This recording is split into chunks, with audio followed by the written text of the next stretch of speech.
Hi benchmates, buckle in. This episode contains mild hobby drama, extreme stash denial, and an emotional farewell to a paintbrush we probably should have cleaned.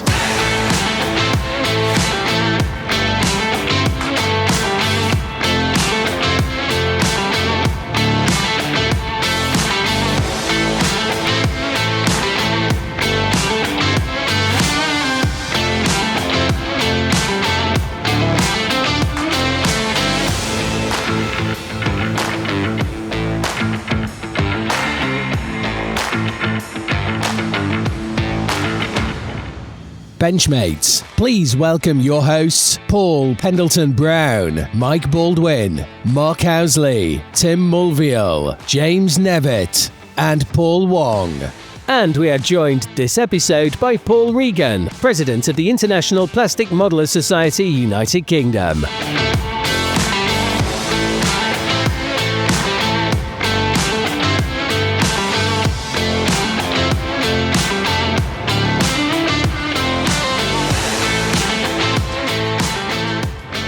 Hello Benchmates and welcome to episode 4 of Beyond the Box Art.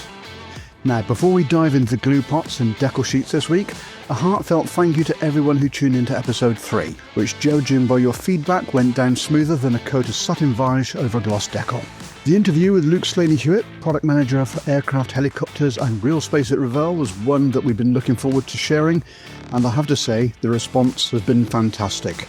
Luke, if you're listening, and I sincerely hope you are, thank you once again for lifting the curtain on what was actually happening behind the scenes at Revell, and we look forward to welcoming you back soon.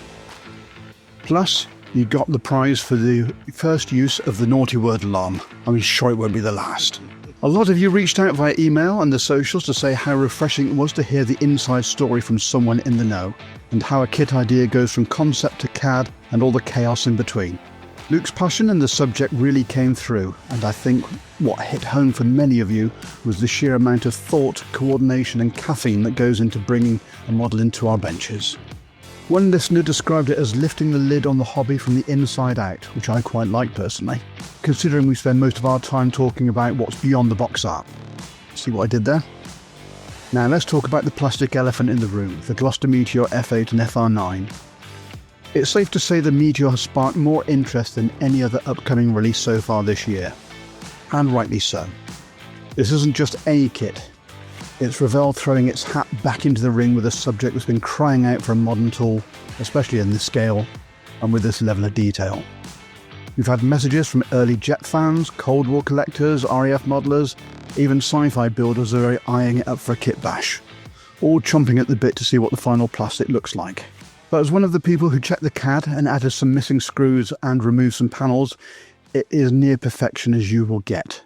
But rest assured, once the box lands, we'll be tearing it open faster than a modeller trying to avoid getting home with a very large box by the better half, getting caught and claiming it was a raffle win. So with all that buzzing in the background, what's coming up in this episode? Well, we've got a cracking selection lined up. First we look at some of the latest kit news from around the hobby, including some rather unexpected announcements from a smaller manufacturer that might just tempt your wallet out of hiding. Our guest this episode is Paul Regan, President of the International Plastic Modeller Society, UK. I'm sure we will delve deep not only into the history of IPMS, but we'll discuss the here and now and what's coming up at Scale Model World 25 at Telford. But more on that later. Now we have a big thank you, and we are privileged to announce, big cheer everyone, thank you, Ken Hansen as our first Patreon member. Thank you, Ken. And in recognition of this, we're increasing his membership to the top tier as a thank you. And we will also do this for the 10th and 50th member. But I've just had this really stupid thought whilst we're actually recording this. As the first person to sign up, why don't we get Ken on as an extra host when we actually do a recording? Yeah. Good idea. Let's do that. Good idea. Yeah. And we will do that for the 50th person as well. So there you go. If you want an incentive, you can come on. Well, he doesn't want paying. No, not at all. He's the one paying us. Yeah. That's the whole idea of paying. Yeah. You haven't quite grasped this. You haven't quite grasped this yet, have you, Tim? Work on that. Anyway, now, We had a post on our socials which quickly disappeared, which questioned why are we looking for support via Patreon so soon after we started. And even though it has gone, I think it's worth trying to explain. Setting up and running a pod is not cheap, especially in the UK. Purchasing the equipment, sorting web hosting, the costs, the distribution, the software, everything, unfortunately, isn't cheap. So, are we trying to make money out of the pod? 100% no. We've said this from day one, and to be absolutely crystal clear, any excess we have at the end of each year will be donated to Models for Heroes charity, the ex-armed forces and emergency services who use model making to help recovery from the likes of PTSD, etc. Of which more of that will be in episode 6 when we'll be welcoming Malcolm Childs and James Skiffens from Models for Heroes and the work they do for that charity. Hopefully that's cleared that up. Right, let's crack on, top up your tea, get comfy at the bench and make sure that the sanding sticks are in easy reach because episode 4 starts now. Please support veterans, service personnel and blue light services through scale modelling therapy. Visit modelsforheroes.org.uk where plastic, paint and purpose come together.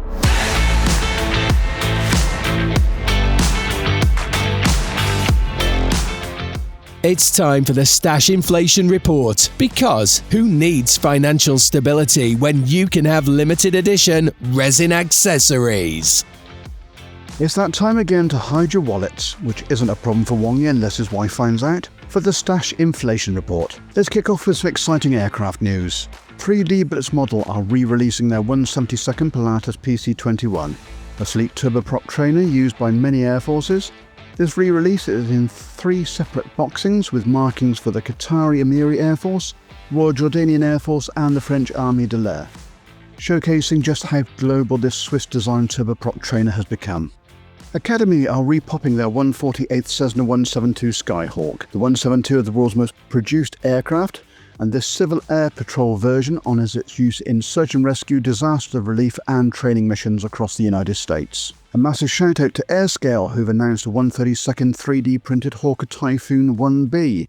This isn't just a kit, it's a fundraiser, made in partnership with the Hawker Typhoon Legacy Project to help rebuild the actual RB326 aircraft to flying condition. An incredible blend of passion, history and modelling support. AMC are bringing us a 172nd scale Lockheed Martin RQ-170 Sentinel. This mysterious UAV, designed by the infamous Lockheed Skunk Works, famously dubbed the Beast of Kandahar. This stealth drone was involved in missions over Iran and Pakistan and has rarely been modelled. Also from AMC is the 172nd Leonardo, formerly Augusta Westland, AW139, a modern multi-role helicopter used by Coast Guards, police and military units across the world. A Model are reissuing their 172nd scale Bombardier Learjet 35A, now with new decals. First flown in 1973, the 35A came a staple of civil executive transport and was even adopted for military use in multiple countries.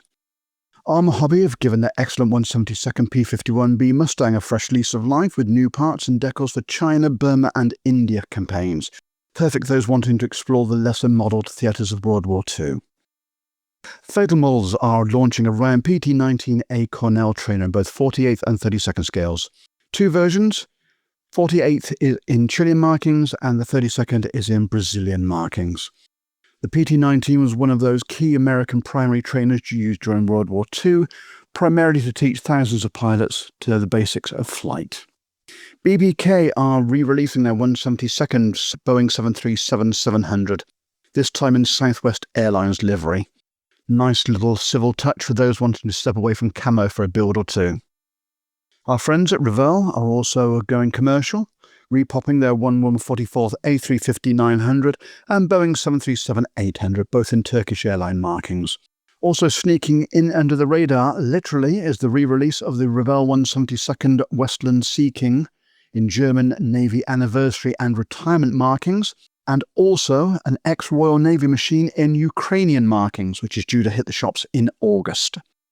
Italeri are re-releasing their 148th Fiat CR42 Falco, iconic biplane that saw combat in World War II from North Africa to Norway. They're also revisiting the 172nd Dornier 217, this time with new parts for the K1, K2, W and the Fritz X guided bomb variants.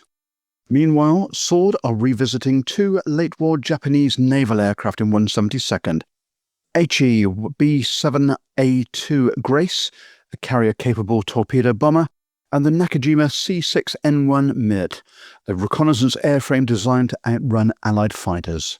IBG are aiming for a 2026 release for an all-new 172nd scale Fiesler FI-156C and 156D Storch. Famed for its incredible short takeoff and landing performance, the Storch served with everyone from Luftwaffe to the Free French.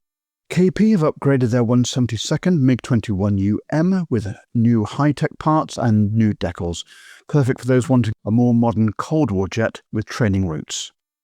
Mung are relaunching a high-tech version of the F-4E as the 2020 Terminator, complete with 3 Turkish Air Force schemes, including a special 70th anniversary of NATO scheme. Included in the box you'll find stainless steel photo etch and a metal pitot tube included. And finally something beautifully niche. Red Room Models are releasing a 148th CT4 air trainer in 3D printed resin, featuring 2 Royal Australian Air Force 1 Flying Training Scheme options and a Royal New Zealand Air Force Central Flying School scheme. If you're a fan of Commonwealth trainers or aerobatic teams like the Red Checkers, this one deserves a spot in your stash. I'd personally be hunting down a version with the Red Checkers markings if they're going to release one. Yes, please. Nevs, on to the nauticals. Sure, so Dream Model have announced a new tooling 1/700 scale Russian Navy FFG Type 20380. Try saying that after a drink or two. This is a guided missile corvette. It will feature 3D printed parts, including the onboard Kamov helicopter, a sheet of photo etch and paint masks. This will be a waterline kit expected to release within the next month or two. Verifier have gone full steam back onto the naval scene with several new announcements, including the battleship Haie, heavy cruiser Ioba, and aircraft carrier Shinano, all in 1/350th scale. They have also announced a new tool, heavy cruiser Takao, in 1/700. Flyhawk are re-releasing their 1/700th HMS Hood kit, this time including parts for a 1940 version, i.e. pre-slapdash refit before its infamous rendezvous with the Bismarck. We can expect all the 5.5-inch secondary mounts that were removed for the Denmark Strait. And last but not least, Trumpeter are releasing a 1/350th HMS Royal Oak, one of the World War I era Revenge-class super dreadnoughts. For any fans of British dreadnoughts, especially those that end up at the bottom of Scapa Flow, courtesy of a U-boat, this is one for you. Okay, Boulders, AFVs. Right, okay. Let's roll into the world of armour. Now, some exciting re-releases and some up-armoured classics. 3R Model are re-popping their Striker M1126 infantry carrier vehicle. Now, with new parts based on the Canadian LAV-3, the Striker became a modular backbone of the US Army Rapid Development Forces in Iraq and Afghanistan, offering mobility, protection and firepower all in one 8-wheeled vehicle. Gasworks are back with a 1/35th Rakuten Jagdpanzer Jaguar II. Also with updated parts, this Cold War tank destroyer was based on the Bundeswehr Cannon Jagdpanzer hull and carried the powerful Tor anti-tank missile launcher. It's a brilliant subject for fans of modernised post-World War II German armour.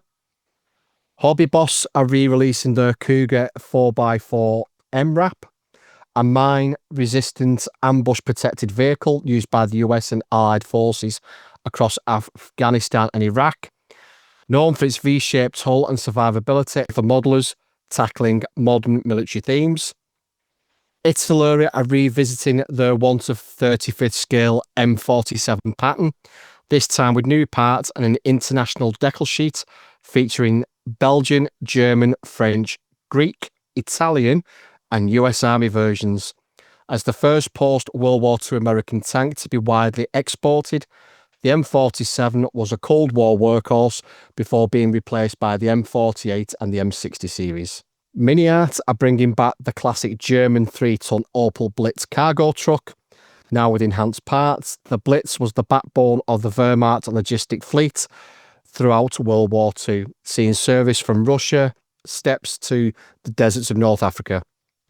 MMK are re-releasing the 1 to 35th A3S military trailer, an ideal companion piece for modern vehicle dioramas, whether you're hauling cargo behind a Humvee, Striker or logistics truck.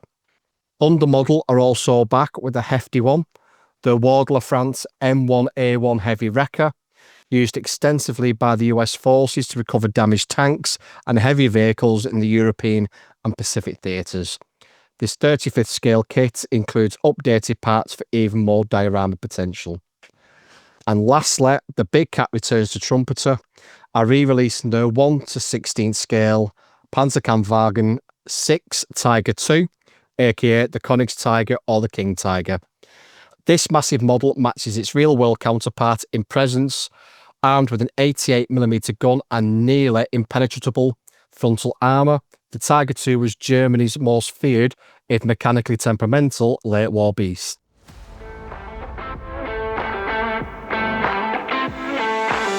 Please visit modelpodcast.com, because finding great modelling shows shouldn't be harder than masking a canopy. One website with all the best pods.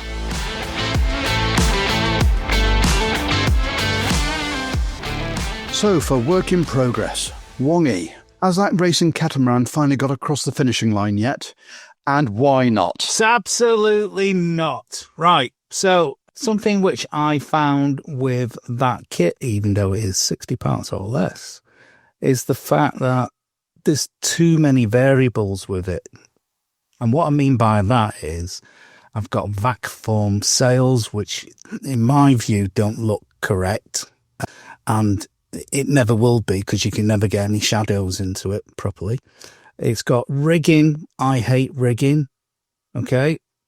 So let's make that clear. I'll say it again. I hate rigging. I know a song about rigging. Exactly. And I'll just say it right now. Right, my ironing skills for the transfer onto the mesh sheet didn't go the way I wanted it to. So I will not be doing that again. I will be looking at something else, replicate. Have you binned it, Wongy? I've not binned it, but it's been pretty close. But in the meantime, I have started something else just to break the monotony.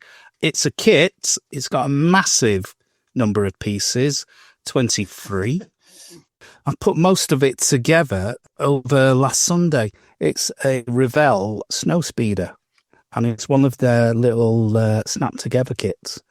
And what I've noticed is, although it snaps together, I'm going to unsnap it and repaint it, because I reckon I could do a better job than that. Even though it does look pretty good, and for you kids, just build it. But that's all I've got on at the minute. You could do a better job of that, mate, with your glasses off. Well, yeah. Next time you'll try opening his eyes. Yeah, there you go.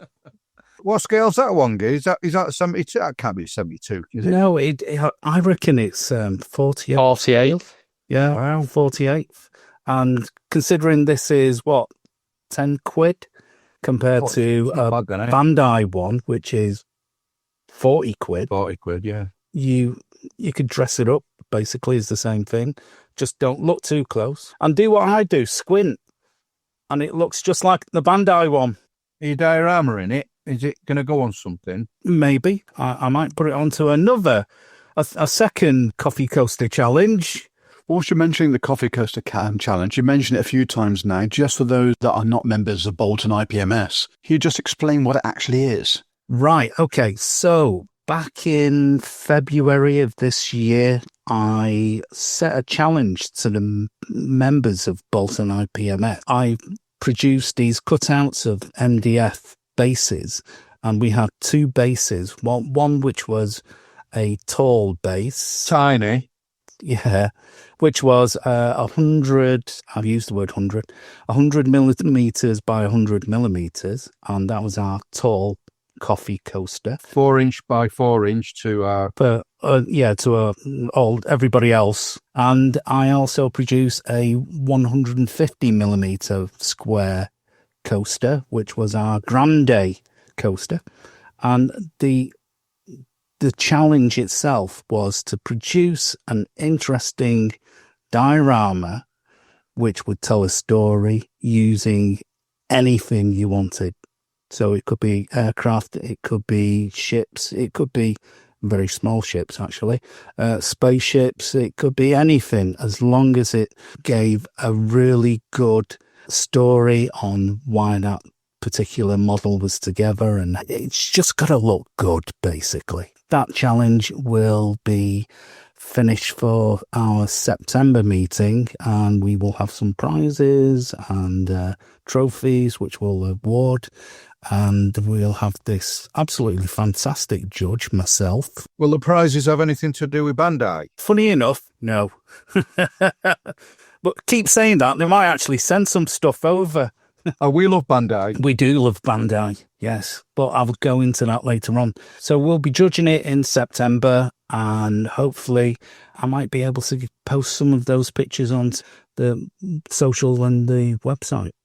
Speaking of which, there are some pictures that people have actually promised in the previous 3 episodes to actually upload and still haven't done so. Who's that then? You, Me? Tim's finished a model, Wong is finished. Oh. Well, Right. well, I was planning on getting Mike to show me how to do that when he's next at our house, right? Okay, so you know your task next time you're here. He does. I do. Yeah, I'll rectify that shortcoming, Brownie. In fact, I must learn how to use my iPhone. Oh dear. I'm giggling in the background.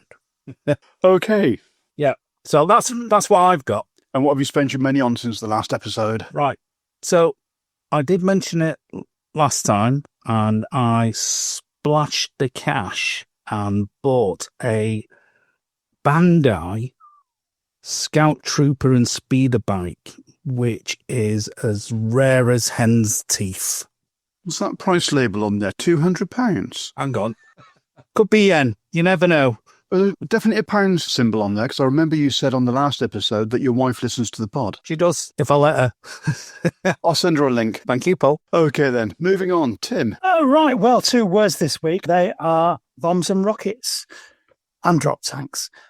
So I've been doing some sub-assemblies on the Jag and some very tricky decaling, which led me to put the Jag slightly to one side as I picked up something from the shelf of doom, and it's the Hobby Boss 172nd A7 Corsair. I had this a few years. I started it, but I'm doing it in the Greek Air Force. And looking at the source pictures, it's a very dirty, unwashed, horrible-looking camouflage. It looks like something from a boneyard, but I really am doing it more to develop kind of skills and techniques. It's going quite well, and I'm really taking my time on it. So basically, I'm just going to get it filthied up. Are these the really dirty, weathered Corsairs? Yeah. When I told you about it, I showed you a picture and went, you said, she's a dirty girl. Oh, that one. Those Right. are exact words. Yeah, she was a dirty girl. Yes, the aircraft. So are we doing acquisitions or? Right. So now then, I think I mentioned that instead of sneaking in a kit, I actually got a commission from my good lady wife, Polly. Hello. And she said, would you like to do a fire engine? I'd love a fire engine because her dad was a TIE fighter. So going back to the 80s, when I built this Airfix Is it 1904, is it? Or 1913? Edwardian kind of era Dennis fire engine. So it'll be a blast from the past for me from the early 80s. So a mixtape. Is that the one with Hugh Bartlemy Groove? That's it. Dibble grub. It's funny you should mention that, Mark, because I replaced the omnibus with new. I replaced the omnibus with new figures, and I'm just thinking about looking up if there are less enormous. Does that actually come with figures? It does. It comes with 5 figures, if memory serves, and I don't know where this happened, but you know how you get old kits and they have yellowing decals? Well, this has not one set of yellowing decals, but two, followed by an absolutely pristine set of decals. Shove the other ones in the window, let the sun at it, and they'll brighten up. The little men, as my mum used to call them, are they're not too bad actually.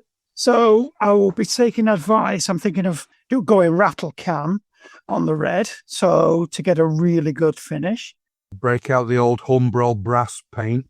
Right. Well, I was going to throw that open at some stage to say, what's your go-to red paint? Some reds and brass. Any other colour on it? Yes, there's the white hose, which I suspect would not be white for long. There's a wood effect ladder, a double ladder. Flat tyres. No. I've Steve Irwin, who does those regular informative talks at Bolton. He said, "Promise me you won't do another one with black tyres." Oh, Dave Gray, yeah. So, I think he's the one who especially if it's gloss black. That's definitely worse than gloss black. Oh. No, I mean, he used the Tamiya rubber, but Tyre rubber, yeah. Tyre rubber, good yeah. paint, that one. Yeah, the ICM 19 rubbish for dates. They do a fire engine, an American one, and that does have detachable actual rubber tyres that are kind of off-white. Yeah, a lot of guys don't like them, but I don't mind the rubber tyres and stuff on kits. No, I don't mind. So I weather them up. That's going slightly on tangent on that one, off tangent, I should say. It's always been a bit hit and miss for me with rubber tyres because sometimes the age of them, you find the tyres split. Yeah, they get quite hard, don't they? Yeah, and heat, obviously. It's the oil coming out of the rubber. If they're stored for a long period of time with moisture and everything else, it's just the oil comes out of the rubber. It's not vulcanized like an actual tyre. Right. It's just rubber. So I always loved them on the old 124 scale Airfix stuff, the Spitfire and the rubber wheels, didn't they? Yeah. It looked real. They look good, yeah. They didn't bounce quite so well. I had that. Next is Mark. Well, what's on the bench? Just at the minute, no, a compressor that I'm trying to put back together. It's one that Mike had off me, and he had problems with it, so I've took it back, put it back together, and it's working fine now. It's nice and quiet. We get plenty of air out of it, but what I'm trying to do is put the airflow regulator back on it in a way where I can put a manifold on it where I can connect a few airbrushes off it, see how it goes. But as far as kit's concerned, no, nothing on the bench at the minute, and not even anything that I'm kind of looking at the minute. I've got plenty to look at, but nothing that's grabbing me. And since you've been on holiday and missed the last episode, going across to the United States, what have you actually been spending your cash on? Well, I had a trip over to Halifax and I got the new ICM Darnia 217K1, which is the one with the sort of blunted nose. Looks like a bit like the HE111. So yeah, on the sprues, the plastics look great. Price-wise, my God, I was a little surprised because I always considered ICM to be fairly, reasonably priced, but I suppose they need the money. But yeah, beautiful kit, How big's that box, Mark? It looks massive. It's not that bad, actually. If I get the old trusty tape measure out, it's a standard size of box. It's about 420 wide, 16.5 inches, by 10 3/4 across the top. Right. Depth-wise, it's 4 inches deep. So it's kind of their standard 48 scale. It's more than 60 parts, Wonga. It's definitely more than 60 parts. You see. Well, it for me, it fails on that one because it's more than 60 parts. And also, it fail on getting into my house because my wife has put a Ryanair-styled frame where boxes go in it to see whether or not to go through the door. What colour scheme is it in? What colour scheme? You've got a choice of 4. There's one of them which you called... Oh, the mirror wave. Mirror wave. Yeah. The other 3 are all the standard Luftwaffe schemes, the RLM 71, 70 with they have a black underside on these because I'm assuming they were a night bomber or a night fighter. But there's one of them which is RLM 76 with the squiggles all over it. It's an interesting scheme, but it's ideal for something like ammo lock and load pencil to be used, put your lines on. Yeah. Because trying to mask something like that would be a nightmare. I don't think you could you? You know, I have done it. I've done it in 72 and it wasn't that bad at the end. So you spray, I think what I did, going off memory, I sprayed the overall colour, top surface, the actual squiggle colour, and then I got little sausages of blue tack, tiny, and then went all up, covered it in that, and then I went over it with the RLM 76 to give you that bluey, and that worked all right. Yeah, paint pens actually do the squiggle colours or the mirror wave colours, like the Yoo-Hoo and the Night Fighter variant. Sounds as though it's just made for it. Well, I don't know if I'd give it a go that way, to be honest with you. I'd have to do it's the old thing. You try it on something, wouldn't you? You get the old mule out and give it a go and see how it looks. If you're happy with it, on you go. If not, it's back to the old drawing board again, isn't it? And see what else you can come up with. But there are some models out there that I've seen that are absolutely amazing. And especially when you see some of these guys with the airbrushes, and they can just squiggle away, and they look fantastic. By the way, Brownie, did you actually spray any of the aqua colours? Yes. And how did that work out for you? Were they good? Fantastic. The quality, I'm really impressed. Really impressed. Similar to their other stuff, did it behave similar to the normal MRP stuff? I've not used MRP lacquer that much, so I've still got the L plates on, but to be honest, yeah, I didn't have a problem with it. Really happy, and also on the advantage, it's exactly the same shades as their lacquer range, but you don't get the smell. That's the advantage. The nice bit. Moving on to someone who's been doing some negative modelling. Boulders, what you got on the bench? I've got the new Academy P8 Poseidon, which is I've sprayed in the wrong colour, so I've just stripped it. So I'll have to get that paint for that because the call out. Can you just say that again? Are you actually admitting fault there? You sprayed it the wrong colour.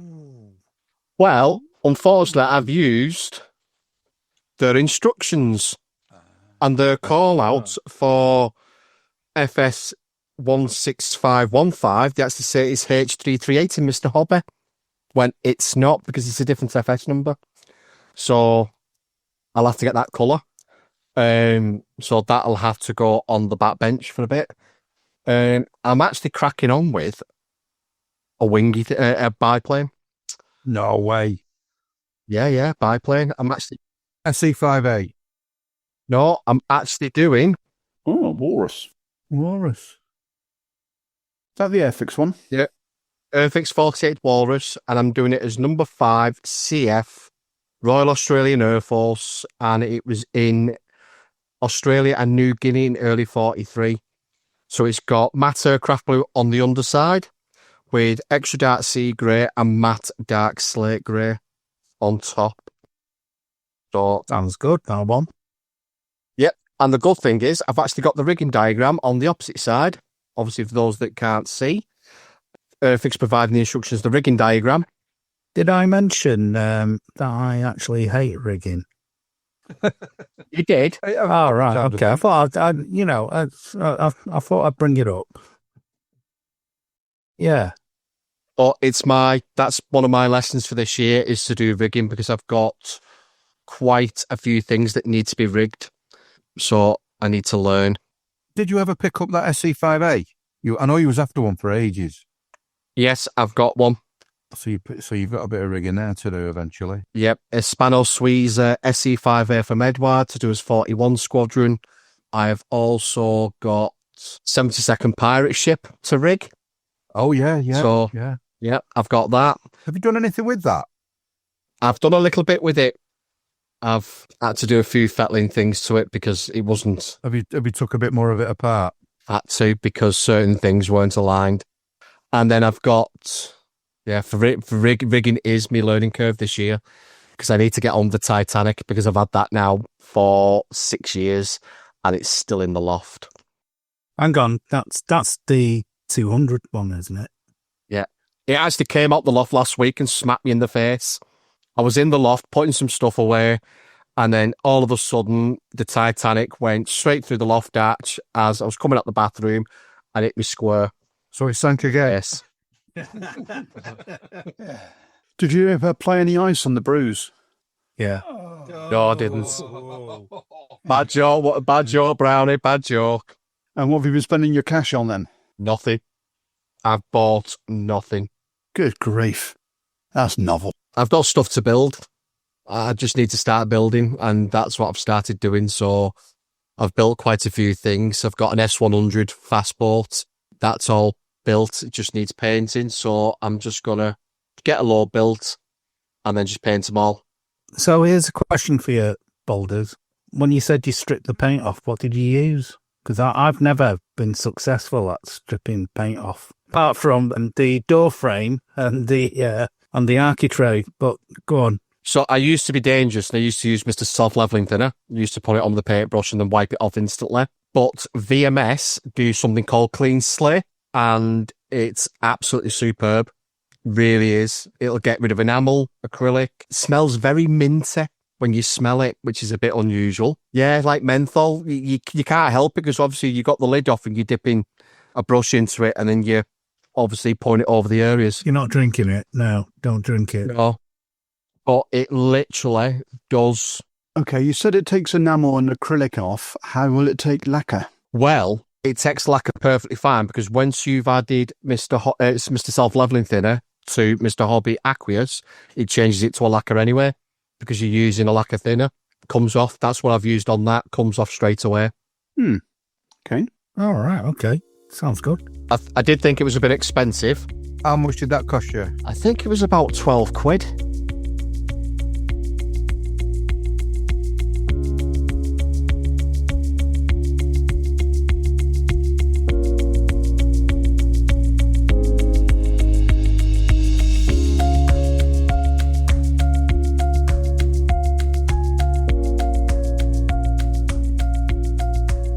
Models Without Borders is proud to announce the launch of its first ever global online event, Virtual Model Exhibition 2025, or the shorthand version, VMX 25. VMX 25 invites scale modelers from around the world to showcase their work in a fully virtual format that reflects the hobby's growth and diversity. Entrants may enter models in any of the exhibition's 11 classes. Registration, which will cost $10, will be open from the 1st of August until the 15th, and each participant can enter up to 5 models. Builders can choose whether each model is evaluated, display only, or both. Evaluations will use MWB's skill-based system, which considers the modeler's goals, experience and craftsmanship. The system is designed to support growth, celebrate creativity and recognise achievement across all skill levels, without comparison or competition.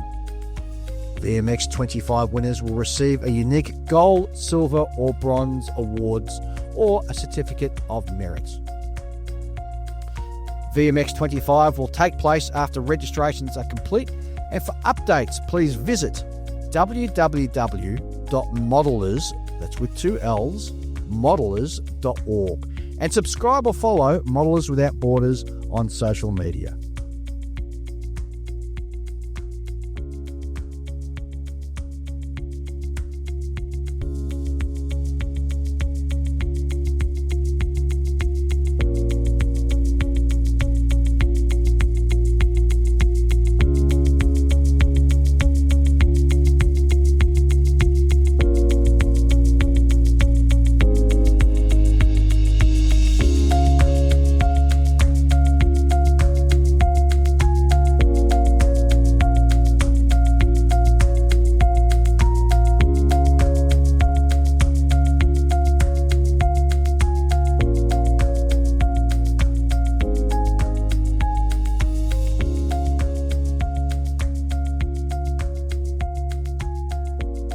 Every small business has a big story.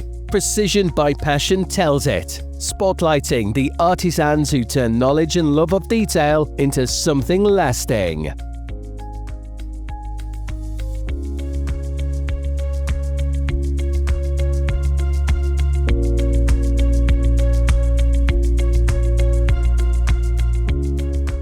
Right then, Benchmates, it's time for Precision by Passion, our feature that spotlights the brilliant single-operator businesses that are fueling the modelling world, one printed detail or hand-cast part at a time. For our first ever guest on this feature, we're thrilled to be joined by John Colasanti from Matters of Scale, a modeller and designer whose 3D printed upgrades and components have been quietly making waves across workbenches worldwide. John's very kindly sent us some sample parts that he kindly shipped over from the States, which I must add is not a prerequisite to come onto this feature, but was greatly appreciated. And let me tell you, we had a proper nose through them and all have declared the detail is exquisite. Think micro rivets or fixings, crisp geometry, and scale enhancements. They don't just look good, they fit like they should. The Pratt & Whitney R2859 for the Mini Art P47D bubble top you sent across, words can't generate an image adequately to describe the level of detail. So let's dive in and find out what drives the man behind Matters of Scale. John, welcome to Beyond the Box Art. If you could just start off by telling us what your backstory is in modelling, and for those who haven't come across Matters of Scale yet, what is it you do? And how did it all begin? Well, thank you, Brownie. That was quite an introduction. I really appreciate it. I really enjoy your podcast, and it's great meeting you guys. Thank you. My backstory is quite similar to a lot of others that I've heard. My dad was an avid scale modeler, and I would watch him, as young as, probably 6 or 7 years old. I would watch him build his creations, and he did very elaborate, very long-term projects. He was a ship modeler, a car modeler primarily, and I would just watch. We didn't have a relationship where we built together really so much, but I just would watch his workbench. And when he was away at work, I would go over to his workbench and just marvel at the parts and occasionally touch them and move them around, and he would know when I did that. So that's my background. It's from a very young age, and I've modeled my whole life, taking the typical breaks that we all do. And I kind of re-entered the hobby maybe about 15 years ago, and I started taking it really seriously. When I was a kid, I built a lot of almost all the Tamiya armor, but to a very poor standard. But then I started taking it more seriously because I'm kind of really into art and creating things. So I studied oil painting for a long time, and I decided that really wasn't for me. But model building, when I came back to model building, I decided to take it seriously and look at it as my creative outlet, if you will. So that's how we got here. And as far as like the 3D work, being an ex-engineer, actually, I have that side of me also. So the 3D modeling and using the computer to express my ideas was kind of a natural fit. It was almost perfect. So when I started taking that seriously, maybe around 10 years ago, I really found it to be the perfect balance of art and engineering. So model building, 3D, and creating these works has what it all culminated. Okay, you obviously had a passion for 3D modelling for over a decade, as you just said. How did that morph into creating parts for models that you're actually building at the time, and also for producing parts for the scale modelling community? So I didn't really thrive in the engineering environment, creating, parts for real engineering applications. But I found I thrived more in the idea of creating essentially toys. I could still indulge my passion for engineering, but not have to actually create engineering parts for real vehicles like aircraft and so forth. So this gives me the ability to still play engineer, but also create these parts that I used for my own models. And really, that's where it all started. It all started with creating models for my own builds, creating accessories and things. Mm-hmm. And then it kind of just naturally, I started giving my parts away and making things for friends. And then it grew to the point where everyone was telling me, you should do this. You have good stuff. You should make it available to everyone. And last year is when I really started my website and I started Matters of Scale. So it was a slow, steady evolution with no real intent to do this as a business. It just kind of evolved that way. Okay.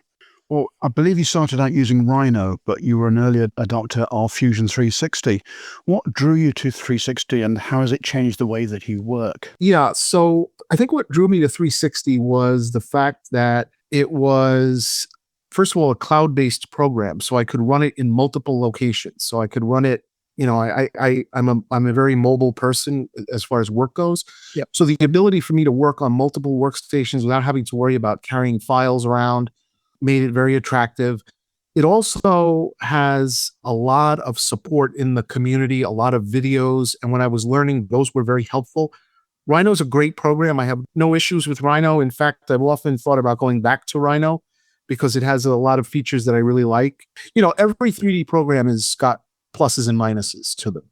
So, it's pick your weapon, pick the weapon you choose and go with it. And that's just the one I happen to go with. I've dabbled in others, and I always came back to Fusion 360 because it has the features I want. Plus, it has what's called a forms environment, which lets you do like organic shapes. So all that combined, just kept me with Fusion 360, but it's not the only choice out there. Okay, thanks. Yes. As I said earlier, John, it's really good to have you on the podcast and to hear more about your company. So I just wonder if you could talk us through how the design process works when it starts as a concept, taking it through to CAD drawings, and then obviously to a finished product. What does that journey look like for a typical product? Yeah, so it starts with research, collecting as much information as I can about the subject. Let's take, for example, the newest thing I've done is the Jaguar intakes. I really like the Jaguar. I'm a big aviation fan. And when this kit, I really like what Airfix has been doing lately also. I think for a while they were, disappointing a lot of us. Let's just put it that way. But the past, couple of years, 2-3 years, they have come out with just what I think is world-class kits. And so when they announced the Jaguar, I was all over that because I really like the Jaguar. And I noticed that they didn't have intakes. The intakes just run into the kit and then they just stop into a big void. There's no full-length intake. And I like to display models sometimes in flight or on the tarmac. And I'm not really, I'm not opposed to block-offs, but I wanted to display this in flight. So I set about the task of creating intakes.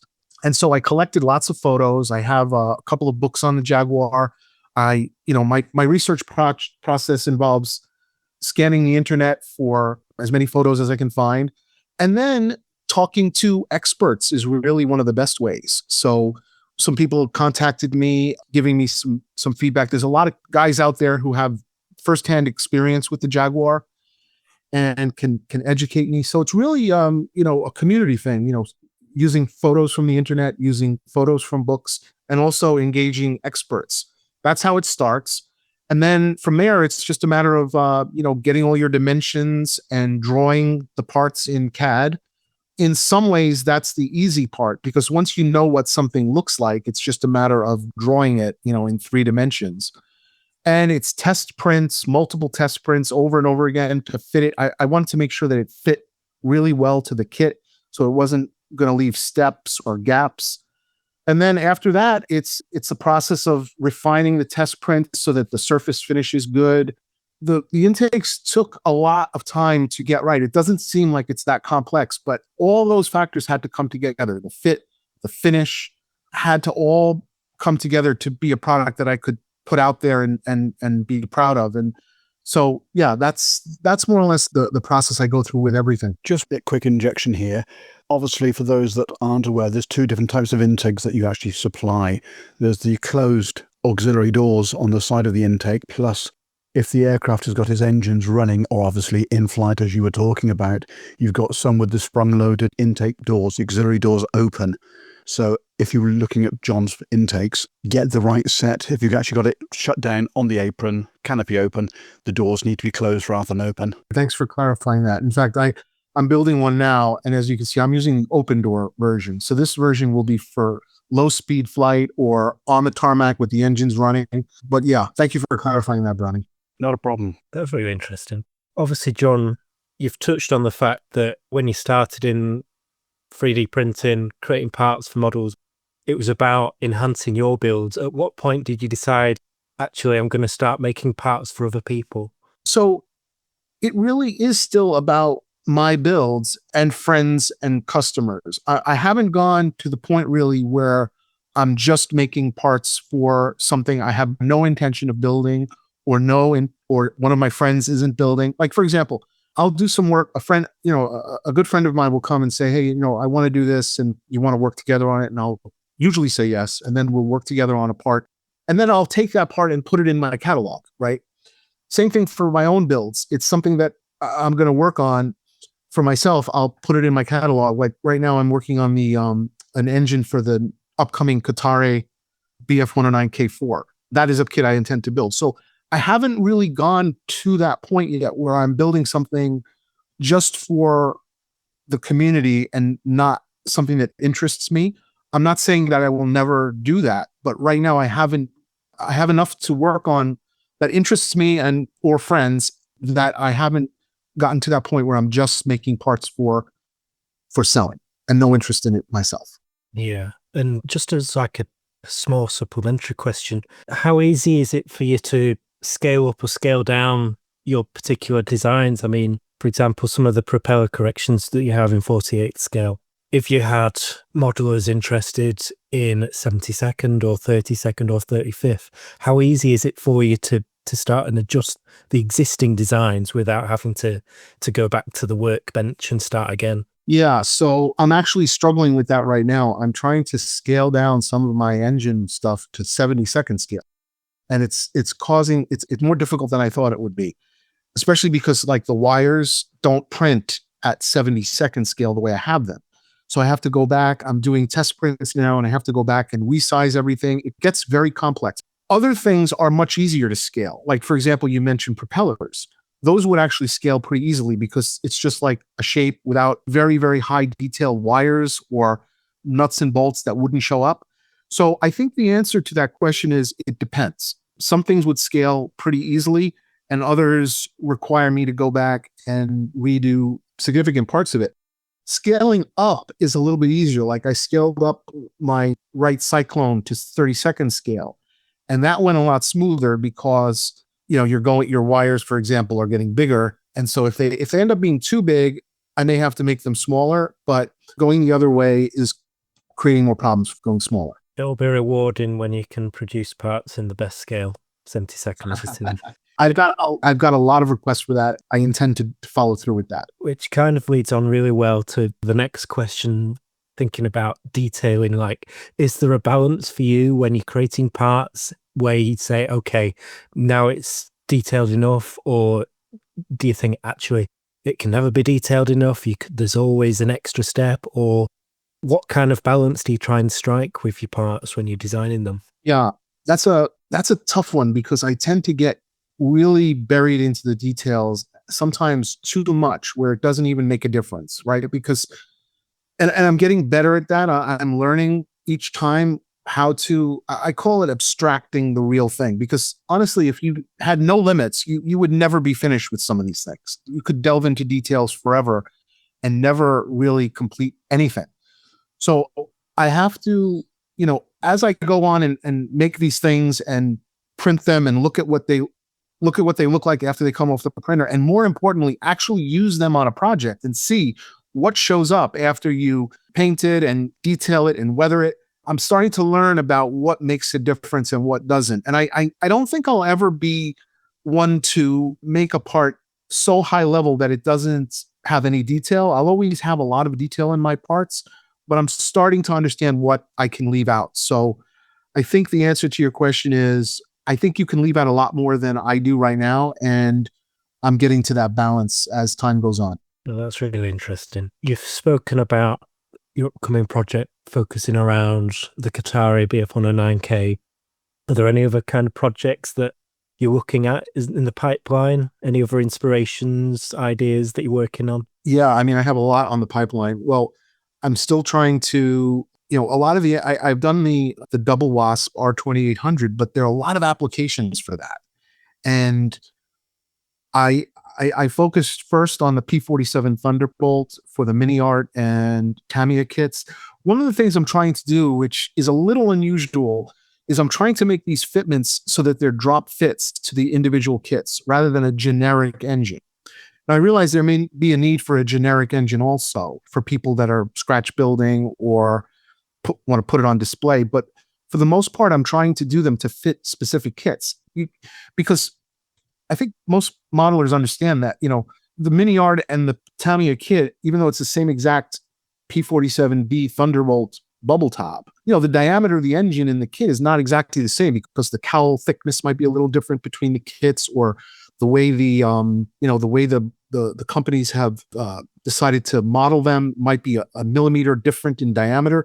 Well, so what that requires the modeler to do is to shave the whole engine down or to shave down the inside. Instead, what I'm doing is I'm making them so that they're drop fit. So I want to extend my engines to a lot of other kits, both 72nd, 48th scale, 32nd, maybe 35th scale, if that's applicable. So that's an ongoing thing. As far as like new things I'm working on, I have the Qatari K4. There's a whole lot of things I'm working on. I can't remember off the top of my head. One thing I'm working on is a project to do the engines for the XB70 Valkyrie. That friend of mine is Chris Dirks is creating a 48th scale Valkyrie, and he'll have that at Nats. So I'm need to get that done in the next week or so to get it to him so he can have it in his model. Other than that, I can't think of anything offhand. I should have had a little list of stuff, but I always announce what I'm working on Facebook and also on my website. I always announce what I'm releasing. So if you just keep your eye on that, you'll always know what's coming. And you've said on your website that you enjoy hearing from other modelers. Have you had any suggestions or feedback that really shaped how you approach your product range? Yeah, definitely. I do get a lot of people, giving me suggestions, and I'd say there's a theme among them, which is like, provide this in a different scale. That definitely influences what I'm doing. People also give me feedback on what I've done, and I've changed designs based on that. I have a few real experts that contact me on a regular basis and give me feedback on what I'm doing. And these guys are, they send me reference information that I can't find elsewhere, So yeah, I definitely take into account what people are saying. People have come up with some great ideas for products. And, it's really part of why I do this. No, that's really, really good.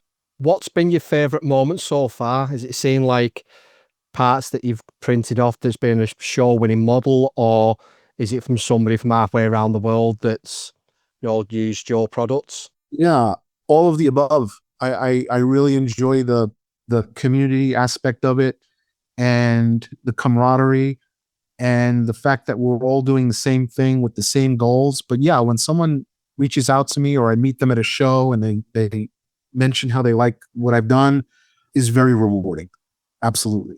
Very rewarding. Well, absolutely will be, yeah.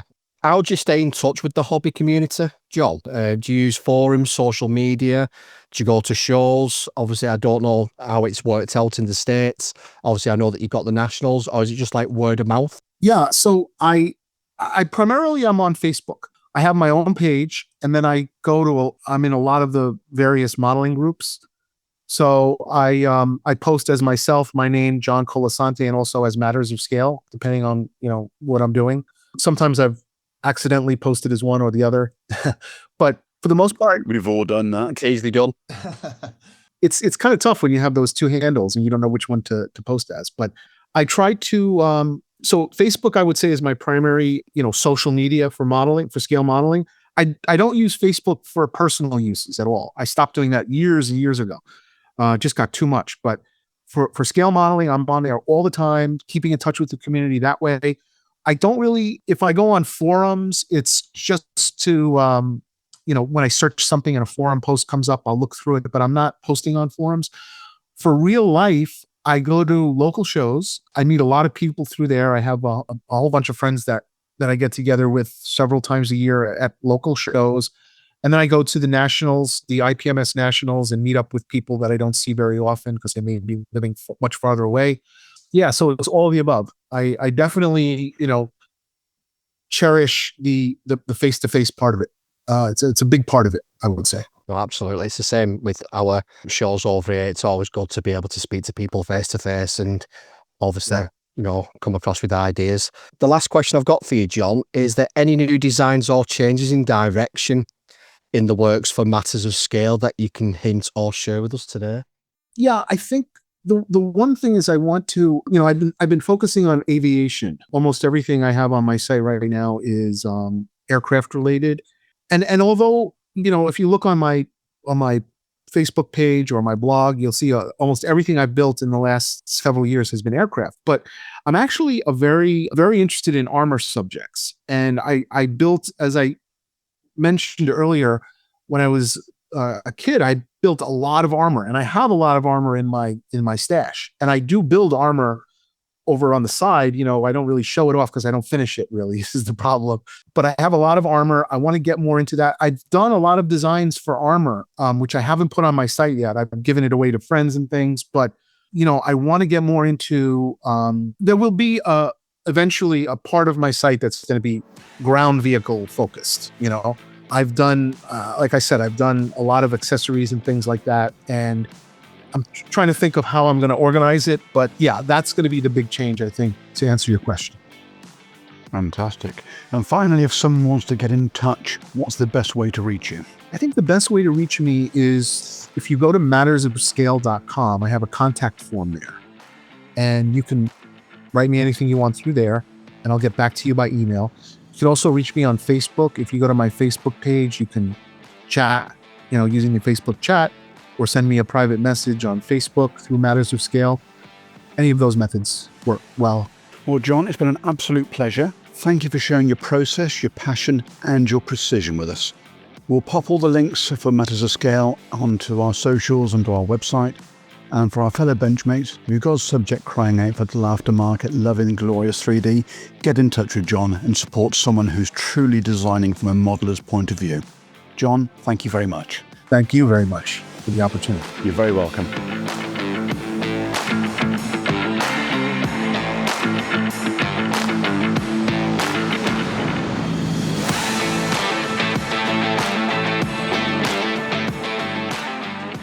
Right, everyone, for this episode, we're joined by someone with the most important lanyard in the place, Mr. Paul Regan, President of IPMS UK. Hello, Paul. How are you doing? Hello, Brownie. You all right? I'm fine, thank you. How are you doing? Nice to catch up with you and the guys again.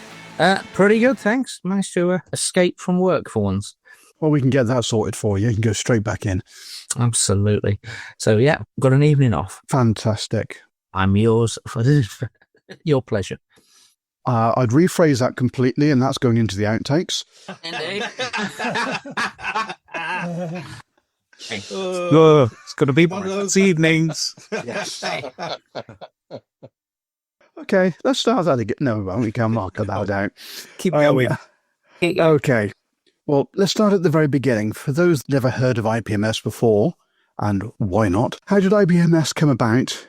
And what role did the UK play in establishing the international network of societies we see today? Okay, well, first thing I suppose I ought to say is IPMS is what we're always known as these days, because that actually stands for the International Plastic Modelers Society. These days with the UK behind it, which it's had for quite a lot of years, actually. It started in 1963, exactly 1 month it came into existence before I did. So I'm not entirely a life member. But it started, as so many things did, with some guys who went out for a drink and did the same sort of thing. They got together down in London, like most things in the UK, it seems to come out there, decided that there was a need for something that talked about the way model making was changing. It was moving away from, for want of a better term, model engineering and moving towards what we now see as a plastic kit, which at the time was thought of as being a little bit toy-like. But these guys thought that it was more than that. And I think the fact that we're still here talking about it 60 years later proves they were right. It started as a very small group of people. As I say, they met after work in London. So it was a pretty self-selecting group. But then it expanded out around the UK as various people heard about it. It first expanded into sort of the Midlands. Birmingham was quite a hive for a bit. Sheffield became quite a home. And then gradually it's evolved over the years to cover the country in the way we know it now. We've got, at the moment, something in the order of 200 groups dotted around the UK, each of which is a branch meeting somewhere, although one or two of them are virtual. So given the number I was on this call, we could actually be considered a branch, probably. we've always said, myself and some other guys used to say, Mike McAvoy, one or two of the other vets of the society, used to say we had a branch that met every Sunday of an air show at Duxford. And we met at 11 o'clock in the Hannett stand, and there would invariably be 10 to 15 of us in that stand. So a branch is what it can be. It can be any group of people, anybody who meets, anybody who discusses the hobby in any way at any time. But the format is that a branch is a local area club with a minimum of 5 members, 6 members, ideally with a lot more. We've grown over the years to cover the UK in that way. Probably within about a year of starting it in London, it spread. It started out as the British Plastic Modeler Society for about 3 months, but then became IPMS because it spread overseas. Initially, first contact was the US. People knew people, so it expanded over there. For a while, it was just called BPMS, and everybody was a member of that. Then it became IPMS, and again, everybody was a member of it. But then, as the network started to grow around the world, it became pretty impractical to run a worldwide society out of people's bedrooms and spare rooms and so on. So each national entity has gone off and created its own organisation.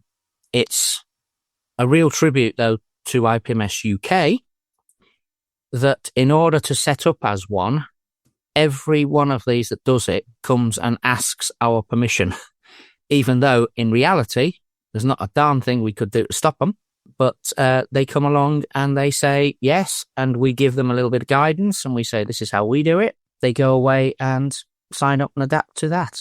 And now it's safe to say we're on 6 continents. We're not in Antarctica, although I bet there are some people down there who make models, but there's not enough to make a group. We cover the world pretty completely now, and the UK is the founder. We're still considered the home, and you see this through those who've attended it, our little event at Model World, called Scale Model World, where the overseas modelers come to join us for our celebration every year. And we'll come to that, I'm sure, later in this conversation. Does that give you a starting point, boys? Fantastic. Okay, so how would you describe the mission of IPMS today compared to how obviously it started out? And how has that evolved over the decades? Good point, because it definitely has changed. When we came into being in 63, effectively 64, the aim was that it was the bunch of people who had started using these so-called toys and wanted to have them taken a bit more seriously. And it's fair to say that they set standards.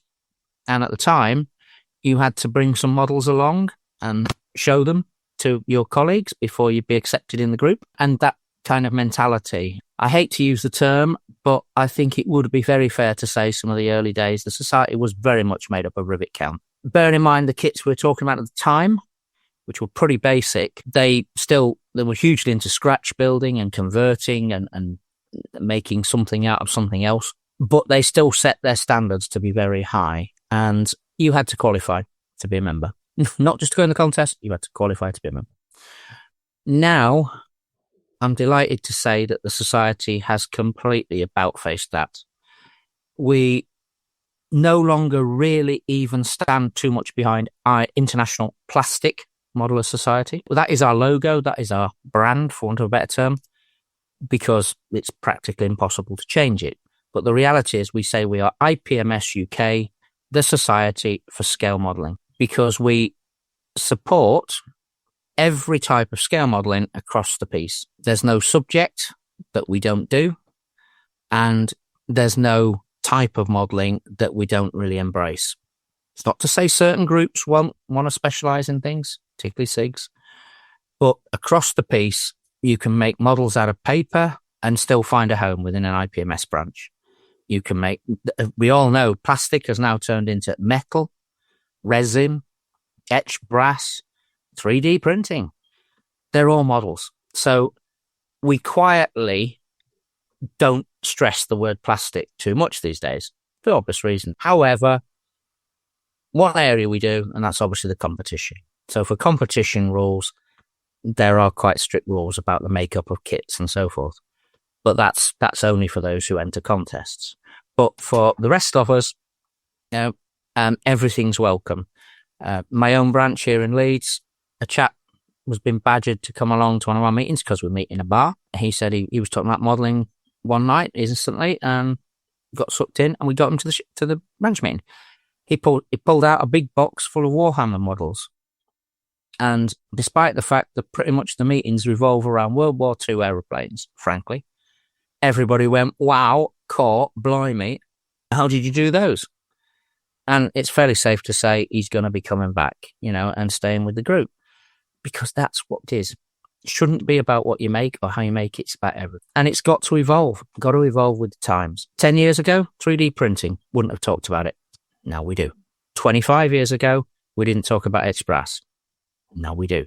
I had a conversation with Andrew Dealey. It used to be ED Models in Birmingham on Sunday at a show. Blamed him for some of this because him and his dad started making white metal ejector seats similar to the Aero Club ones, but they made them in large quantities. Airfix put them in kits that were on the shelf. So suddenly, what's a standard kit? You get in white metal in it now, and undercarriages and things like that. The hobby evolves, and we have to follow it. If we stand behind, we only do this, we only do that, we're never going to have a future. And the fact we're doing so well at the moment says we've got a future, and we're following what people want. Good to hear. Good to hear. Okay, Wongy. The membership spans a wide range of interests, from aircraft, armour to sci-fi and figures. How does IPMS UK support such a diverse modelling community? Kind of addressed some of that earlier, but my view is, and the Society's view, is that all of those things are modelling. It's very fair to say that the majority of IPMS members probably make aeroplanes, or at least make them at some point. After that, you'd have military vehicles. After that, you're into ships, cars, and everything else. But the truth is that they're all versions of the same thing. There aren't that many modelers who don't do different things. There are some. I know a chap who does nothing but Phantoms. I think most of you on the pod do as well. Except he expanded into Hercules a year or two ago, didn't he? But that's his interest, and that's fine. But equally, most people won't do any one subject, and they do the lot. We cover everything. Within our magazine, it's a magazine published by Modelers for Modelers, by members. If we get articles, we will print them. Subject to getting them in, of course. We have a modeler in Scotland who's absolutely does exceptional sci-fi models and space models. Relatively minor interest within the hobby in terms of people using it, but his articles and photography are superb.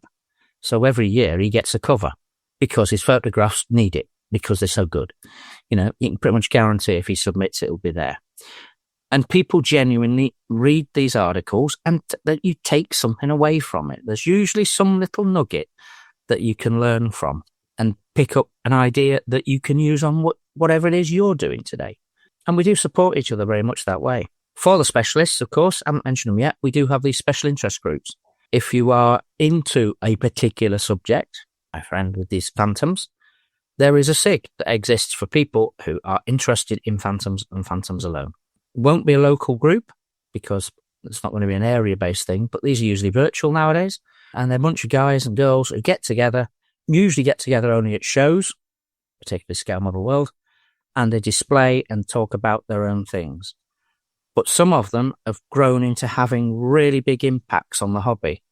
There is one very bespoke SIG, specialist SIG, just changed its name actually in the last couple of months, but it used to be called the Harrier SIG.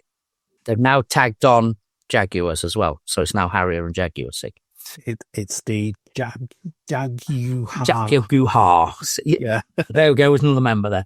Now, it's a very big SIG. It's got around 100 members who contribute in some way or say they're members.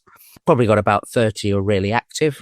It has contacts with people.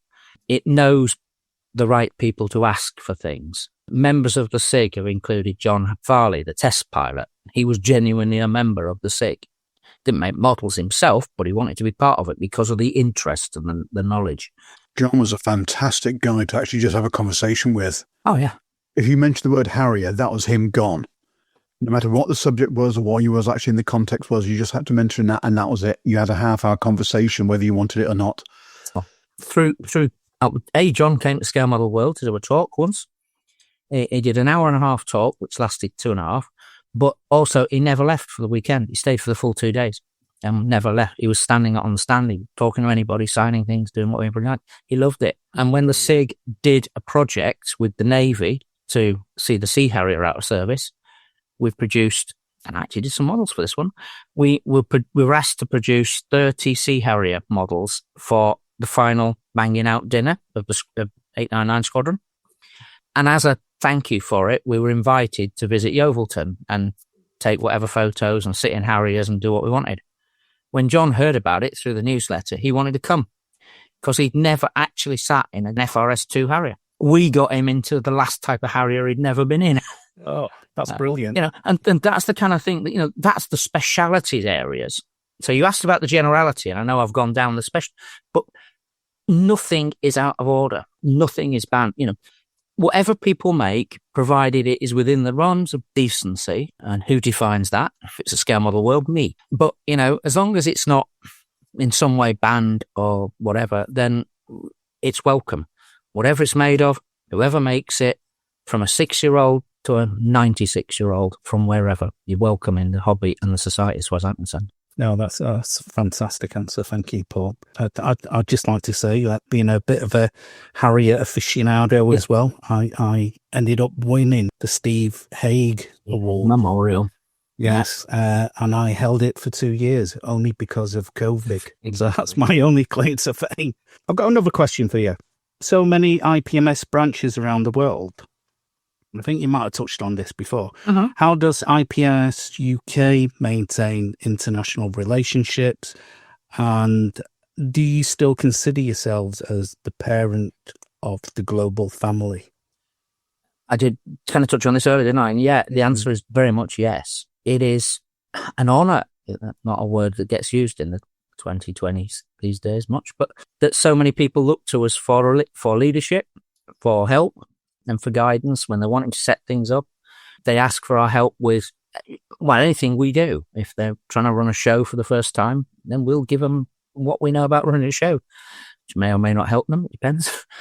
We will certainly help as many people as we can in that way. Every IPMS member anywhere in the world is welcome at Scale Model World as if they were an IPMS UK member, i.e. for free. I know our UK members effectively, they're the subscribers. They effectively, to some degree, pay for the show a little bit. But overseas people, they're absolutely welcome in exactly the same way that we would normally be welcome to visit any show anywhere else in the world. I landed in Prague 20 years ago on business for a while. Knowing that Czech Republic's a bit of a modelling haven, I had looked up where their branch met, and one night took my courage in my hands and went and knocked on the door, metaphorically. Being in Prague, obviously it was in a bar.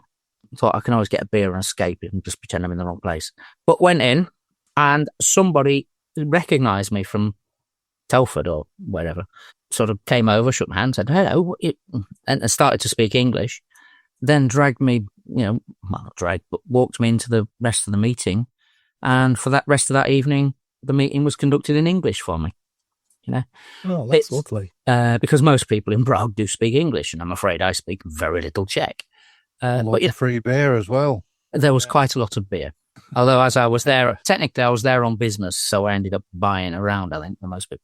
We find there are people we know from dealing shows. Quite a lot of us have visited the US Nationals, which is the other big show. So quite a lot of people get to go over there and sample it. But particularly around Europe, there was a bit of an issue a few years ago after Brexit. There was a bit of fear by everybody about travel and all that kind of thing. Seems to have gone away now. We're hitting Belgium again in October, myself and some other guys. We're doing a lads' weekend away. 8 of us going over to the Belgian Nationals, plastic and steel. Really good show. In sense, feel and balance, everything very much like Scale Model World. And a fantastic excuse to go and have a weekend away and stay in a hotel and eat some food and have some drinks and do some sightseeing, go to other places. We usually go to somewhere, Waterloo, Brussels Aircraft Museum, wherever it may be that we choose to go. The fraternity is so strong when you do that. I regularly write about it in the magazine, talk to people about it at shows. I think, get together, get 3 or 4 of you, get a car, get on a ferry and go to one of these shows, because you will find that it's so welcoming. The community spirit of it all is tremendous. And I think that's already showing what you guys are doing on this pod, isn't it? In that you're picking up people from all over the world are listening in on this. Oh, they like a bit of northernness. Well, Believe it or not, yeah. maybe I helped there or not, I don't know. But it's the modelling world is exactly that. It's the world. It doesn't matter where you live, doesn't matter what you do. We're all part of the same community. And I think that's really strong. I think not being married helps. Certainly does for me. I do think exactly that, Paul. You can come from all sorts of income groups. You've all classes. Do we do classes anymore? Maybe not. But different languages. We all still speak the same thing, which is plastic models. We speak models. Exactly right. And that's the main thing about it. I did write something once years ago, and I said something, bringing the world together piece by piece was sort of a definition of modelling. I like that one. But we didn't take it much further. But it came out. We had it for a while. That is the sort of brand. It's all about people. We can stick kits together. We can make models anywhere we like. And it can be an intensely solitary hobby. And I think that's where a society like IPMS can add a hell of a lot to it. And I think it can make a real difference to people.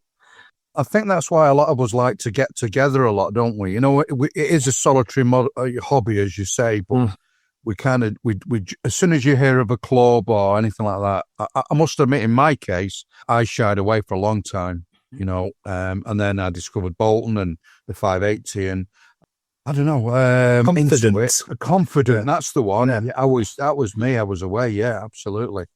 There was something Wongi said a couple of weeks ago, that we weren't just a group within Bolton IPMS. We were more or less a family. Yeah.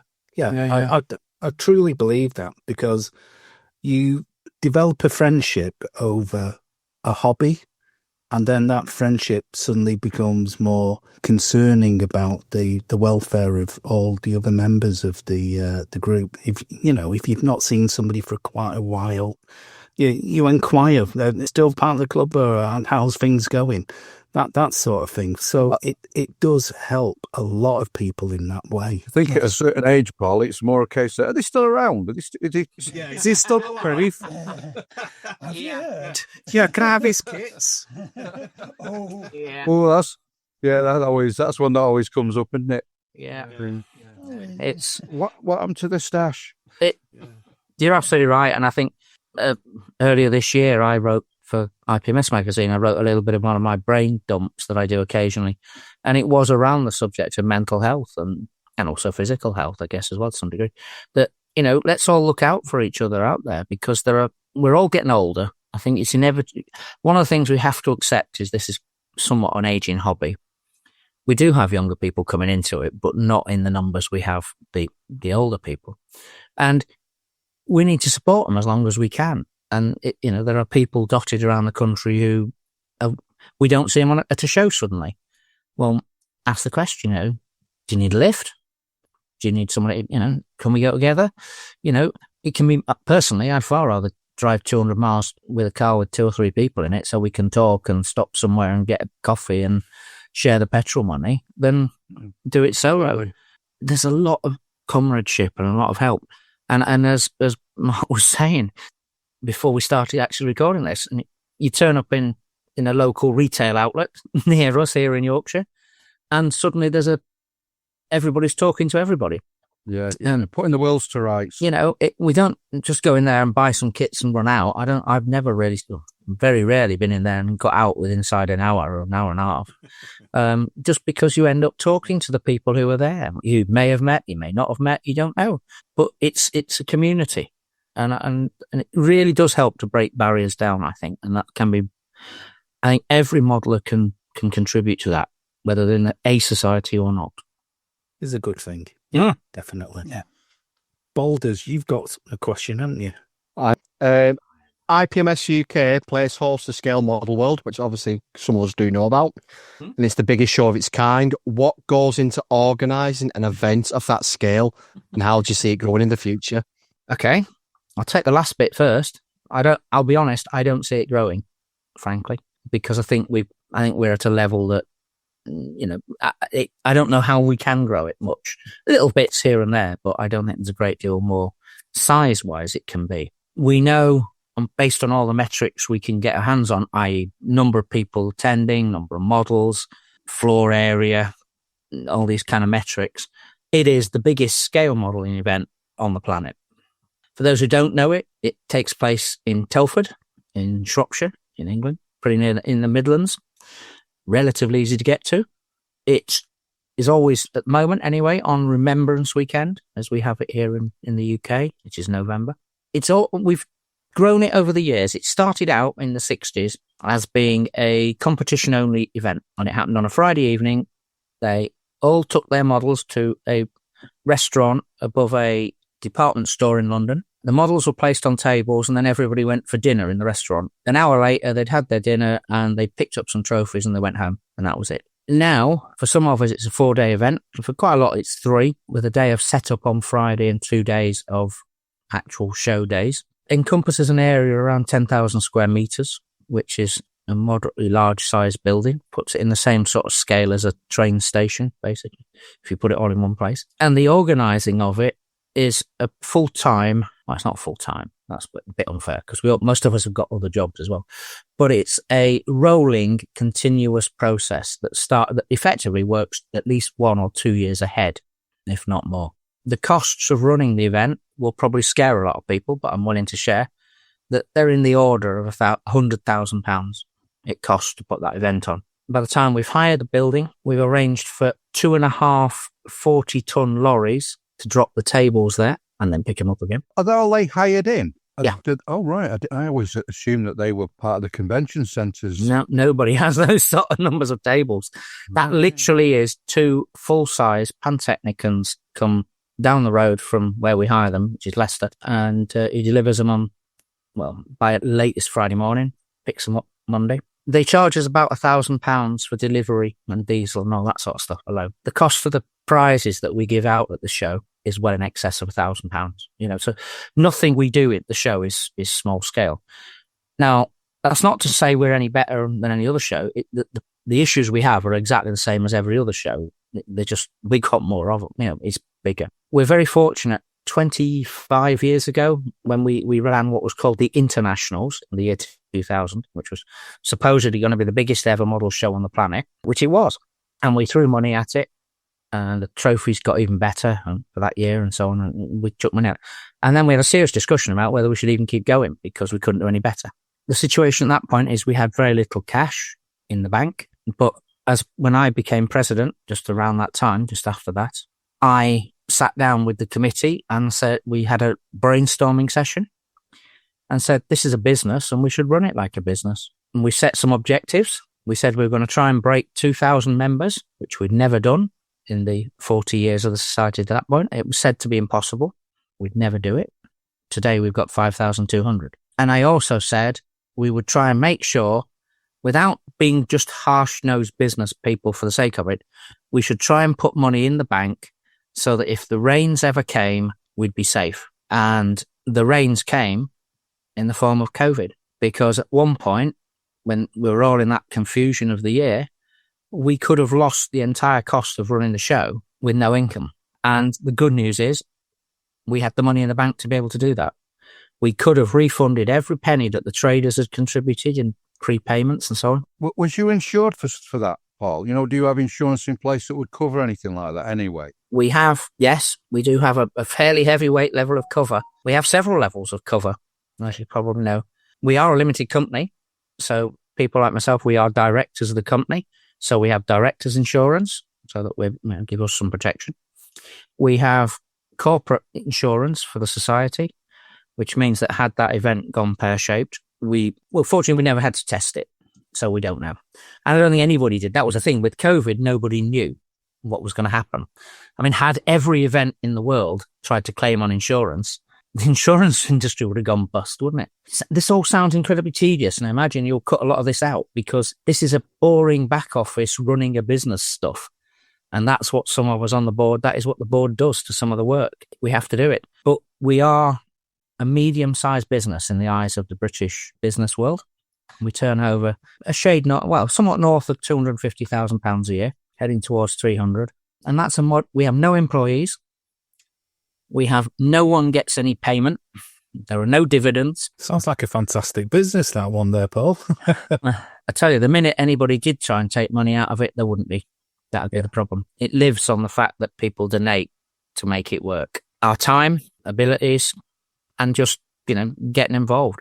The people who put those, I think it's 1,400 tables up on the Friday morning at the show are all volunteers who turn up and do it for the love of it. People who run the contest, the people who marshal people in and out the show, take tickets, whatever. Everybody volunteers and nobody's getting any financial benefit from it. And you tend to see the same faces year in, year out, don't you, all doing all these kinds? Exactly right. I see it as being like any other society or organisation. The more you enjoy it, the more you'll put into it. Or is that the other way around? That the more you put into it, the more you get back from it.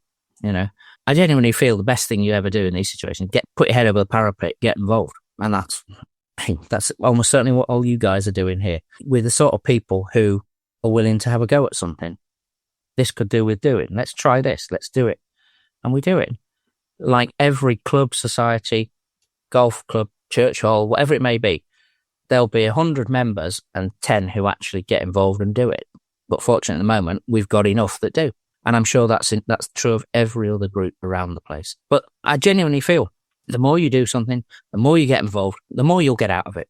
You'll benefit, you'll grow, you'll learn more things, you'll meet more people. We keep coming back to it, it's people. We can absolutely concur with that one, Paul, because for our little show, which we have in January, the Bowl. Not that little. We've grown a little bit since having it at St. Joseph's School, but it's now one where we have to get really, really organised. Similar vein to yourselves. Unfortunately for us, we're sort of constrained by the football fixtures or soccer for the rest of the world. As soon as they're announced, then we can set the priorities in terms of getting the show, the publicity, and all that sort of stuff arranged. Boulders, he's our show manager, and he stressed out all the way to the end. It was stressful for the first couple of years, but I've got a plan in action, so hopefully this time round. I think you've eased into it quite well, Mike. Fingers crossed we'll run smoothly.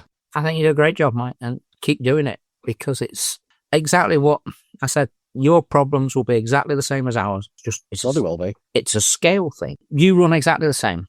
It's just we need more volunteers, we need more tables, and all that. But everything works the same way. I always take my hat off to anybody who organises a show, whether they've got 6 tables and 2 traders and the wives doing cups of tea, up to Scale Model World or the US Nationals or something. They're horrendously big tasks to run, and everybody who gets involved deserves the thanks of the hobby. Because if they didn't do it, we wouldn't have them. So, Paul, you've obviously been talking about SMW and what's planned to be taking part in the event. Have we got any traders that have been announced yet, or anything you can reveal on the pod of upcoming traders? Certainly got some. You'd be surprised how many traders actually commit at the show itself for the next year. We do invite them to do that because it helps us getting their commitment in early and not having to chase them.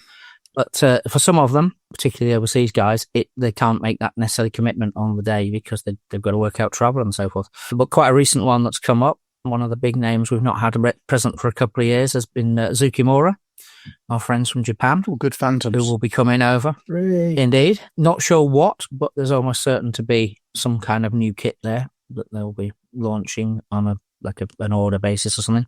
So it'll be great to have them back because they've not been able to make it for a couple of years. Not because of any reasons or falling out with us, just when you're coming halfway across the world, it's difficult to plan things. People have weddings and stuff like that and birthdays that get in the way. We are also aware that Edward and Special Hobby, who are our big friends from the Czech Republic, will be attending, bringing their huge towering edifice of kits and bits. So they'll be coming over again. We've got other serious interest from around Europe. Basically, the fear factor we had when COVID hit us, that, and indeed Brexit as well, that it was going to be very difficult to trade cross-border. It is proving to be a lot less of a problem than people were worried it was. So we do have people coming from there. A couple of guys, we think, tentative, subject to flights and confidence and that sort of thing, but a couple of guys from the States are looking to attend. So that's always helpful. And generally, the trade bookings are strong at the moment. We're not full in terms of absolute commitments today. So any trader, though, who is hearing this, who by any chance wants to get in, better get booked soon. Our own clubs and SIGs are back with huge volumes already. In theory, they all had to commit by the end of May. Guess what? We haven't heard from everybody yet. But we have some pretty big themed displays coming along. Not going to break the ice on those today because I think it may be a little bit early. But there are some themes coming. Those who've been to the show before would have seen we tend to have a feature display each year. For those who've been and seen the odd time when we've had a tank or a helicopter in the building, not happening. Logistically, these things are impractical, frankly, so we won't be doing any of that stuff. Those days we've moved away from. We're filling pretty much every space we have, we can fill. So we don't need sort of those kind of things to help pack the show out a bit. But we expect, based on statistics, that this could be a big competition year as well, because a lot of the competition modelers come every other year. So, and we know last year quite a few didn't. Country in particular didn't come at all. In any numbers, and that was Poland. So we know they're coming back. So we expect them to come in considerable numbers for the contest. So genuinely, plans are well ahead. May seem quite a long way to go yet, 6 months nearly, but it's well on the way, and we do expect this to be a really good scale model world. So please, if you're a member, put it in, make sure it's in your diary. And if you're not a member, think about becoming one. And if you genuinely just want to come and see it, there will be ticketing available from about 1st of August.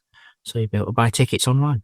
Okay, so 2 grand questions stem from that. First of all, how does a person actually become a member? Go to our website, which is IPMSuk.org.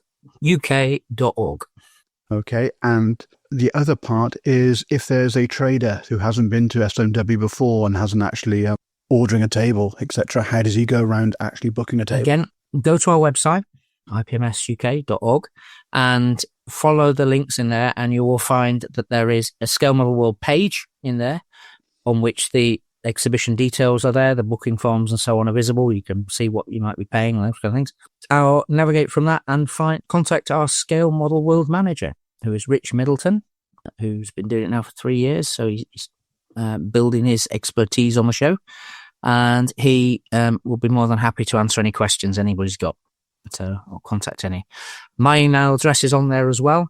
If you really feel you can't find anybody else, you can always mail myself and I'll try and help. Okay, Mark. There's been a noticeable resurgence of interest in scale modelling in recent years, post-pandemic that is. Where do you think is driving that continuation post-COVID? And how is IPMS adapting to new generation of modelers? Yeah, what it is, I think the hobby it jumped back a little bit into the mainstream during COVID. It did lead to quite a number of people being stuck at home, wondering what to do, and they got back to something that they'd done in the past. I mentioned earlier that, our hobby is aging. I think it's, there's a constant push to, can we get new people? Can we get new kids? Can we do that? I think there's not that many kids that are going to want to come to model clubs and that sort of thing. Plus, these days, it's more difficult than it used to be 40 years ago. Kids can't just get on a bike and go 20 miles and sit in somebody's house. Kids have got more choice as well, haven't they? Much more choice to go. In our day, in the 70s, it was scale electric train set or modelling. Exactly. For young lads. Or Action Man, yeah. And I'd be happy to include pretty much all 3 of them in the same hobby, really. Yeah. So so the hobby has changed. So I think the big growth of the hobby has been in what we call retreads, for want of a better term, which is people who've sampled it when they were kids in the 60s, 70s, 80s, and come back to it. The other bit we do seem to pick people up from is people who have joined the modelling hobby through what is known as the Warhammer hobby. It isn't known as anything else. It's not wargaming. It's not anything else. It's called Warhammer. They've kind of looked over the parapet and realised there is more to the world than Age of Sigmar and Warhammer 40k. And they spread out from that. And I think that's helped because a lot of the people in places like Games Workshop and those sort of companies, a lot of them are actually modelers as well, or historical modelers. So they've had interests as well. And for a while, those who have memories will remember we did used to have Games Workshop, used to attend Scale Model World, because there were people there who actively wanted to see real modelling, some people would call it, as opposed to their fantasy and sci-fi world. And then the company structure changed and policies changed, and they no longer go to anything that they're not controlling. But there is an opening there. And I think the key is we need to adapt to it. We need to welcome these people when they come along. It's always difficult. One sees it on the social medias and things where somebody will have built one of these £5 starter kits that come out every Christmas through certain supermarkets.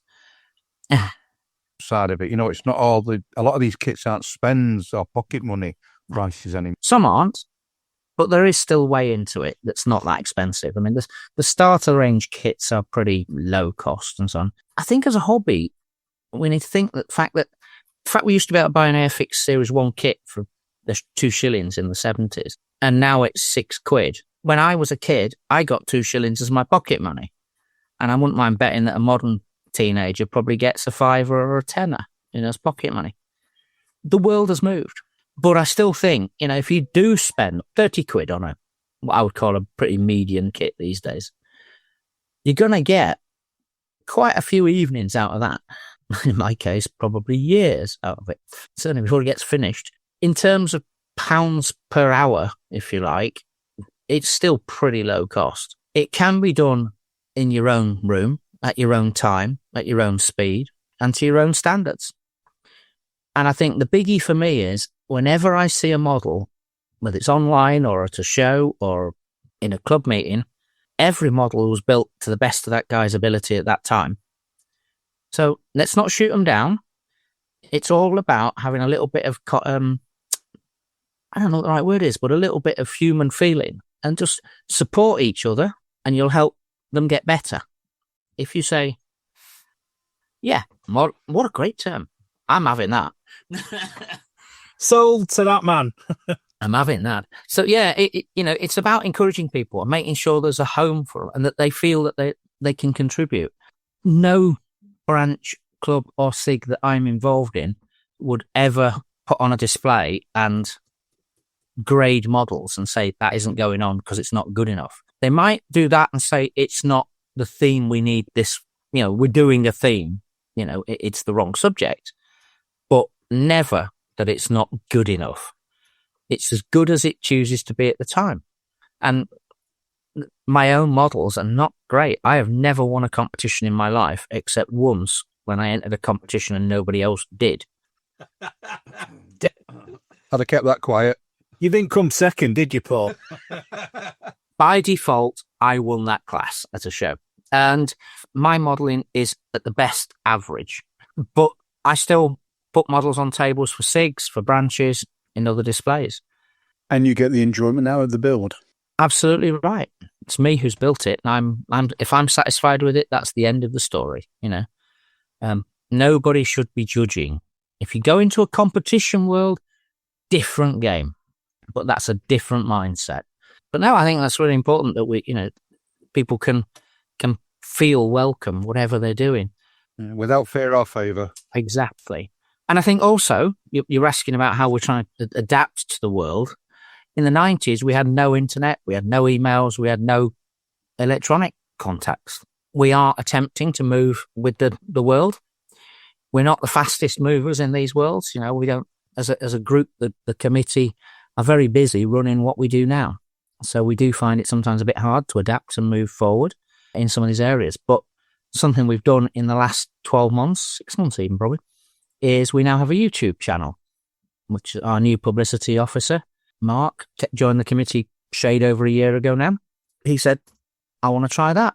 And we said, great, get on with it. We support that. I'm here tonight talking to you guys for exactly the same reason. This is something new. Can I ask what kind of content is on the YouTube channel? At the moment, it's pretty new. I think he's only done a handful of videos. But what he's trying to do is he's trying to focus a bit on people rather than models. It's not a how-to channel. We're not going to get into that game. There's hundreds of those out there. we're not going to in that market. So he's trying to do things about people. So he's done a little bit about his own branch, obviously. Nice, easy target. He's picked on some modelers from that branch and done a sort of, it is a bit about modeling, but why have you done that model? Those kinds of things. And if there's a story behind it, if there's any reason to it. He's trying to do some show visits, but again, not just looking around and filming what won the contest and all that kind of thing, but what is interesting, what's happening, what's different, what's special at this show, and talking to the people who are responsible for it. So, he's trying to be a little bit different than we are than we see on other sites. Early days, but we're trying it. We used to have a forum. I think it still exists if you've still got the link, but I don't think anything gets posted on it these days. They were replaced by Facebook or whatever. We are on Facebook. We work on there. We're quite active there. So we're trying again to reach into these areas where people are these days. And lastly, just point of growth and touching base with people. We're trying to get where we can out into areas that aren't preaching to the converted, because you can go to a model show in the UK every weekend, and I would probably tell you I'd see across 50 weeks, I'd probably see the same people, at least 10 or 12 of them each time, different ones, but different shows, but the same people.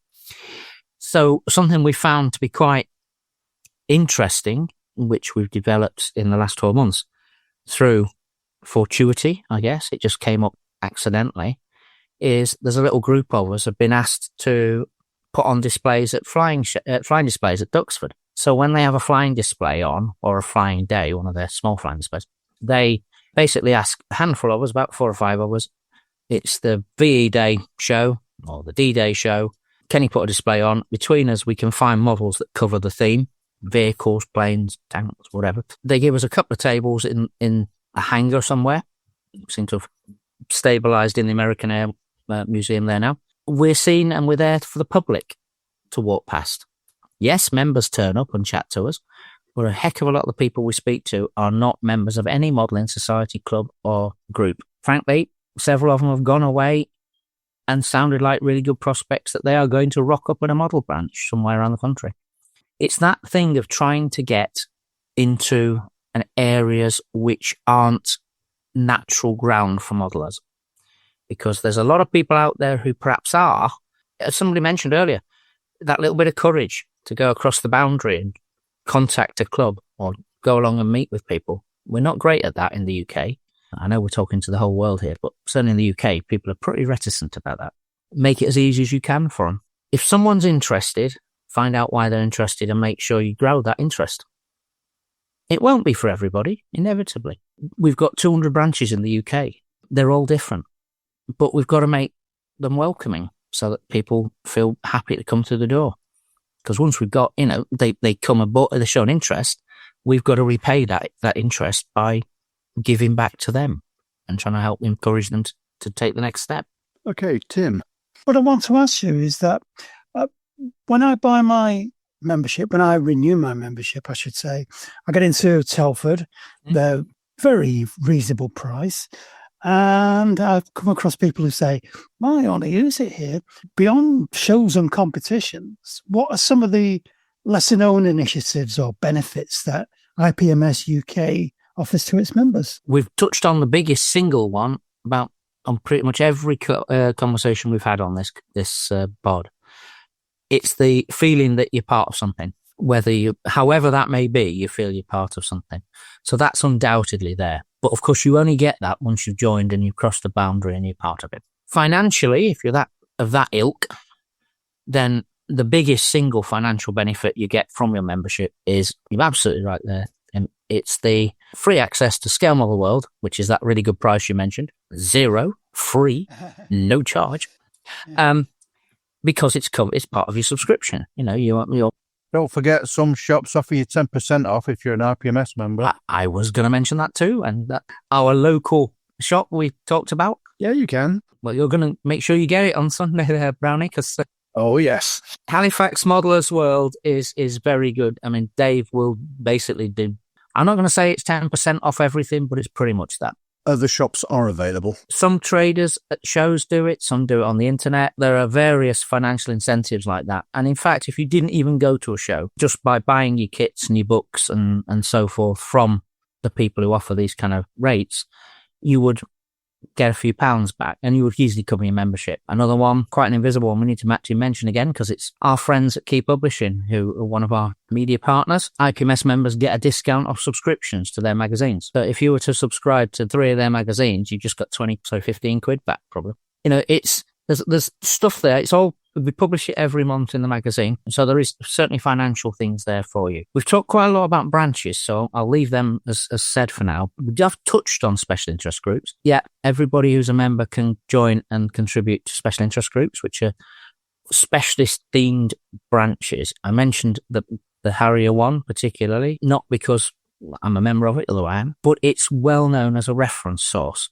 And you don't have to be a member to ask. And if you want help on how to build a certain type of kit, the SIG has got reference materials coming out of its ears on how to do that, including, literally stage by stage builds and how to correct it to the nth degree. Possibly too much for most people, but it's very accurate. It's very complete. It's there for free. If you take home a kit from a bring and buy or something, it ain't got any instructions. I know you can generally find them online nowadays, but we have a member who stores these away, filed away. You can contact him, email him and say, I need the instructions for a blah, blah, blah. And he'll go, yeah, got that. Do you want me to email it? We've got address. And we'll send it out. That's excellent. With traders and shops and whatever, is it worth just chancing your arm and flashing the card and saying, could I have? They can only say no. Exactly. You don't ask, you don't get. You can only say no.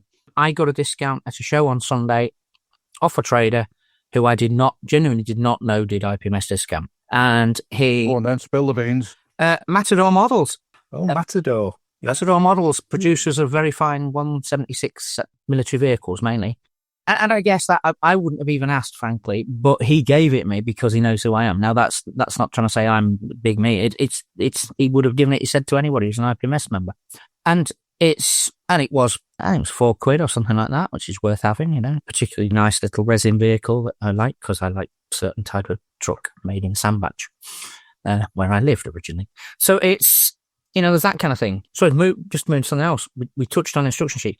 We also have quite a large bank of decals, hence it's called the Decal Bank, where we have filed away or heaped away in some cases, lots and lots of decals that members have donated to us over the years. Again, if you end up with that kit that's got waterlogged decals that's come out of somebody's loft or something, you need a set of decals, we can probably help for most people. And it's going to cost you a stamp. Send me a letter sent with a stamp in it and I'll send you back what I've got if I can find something.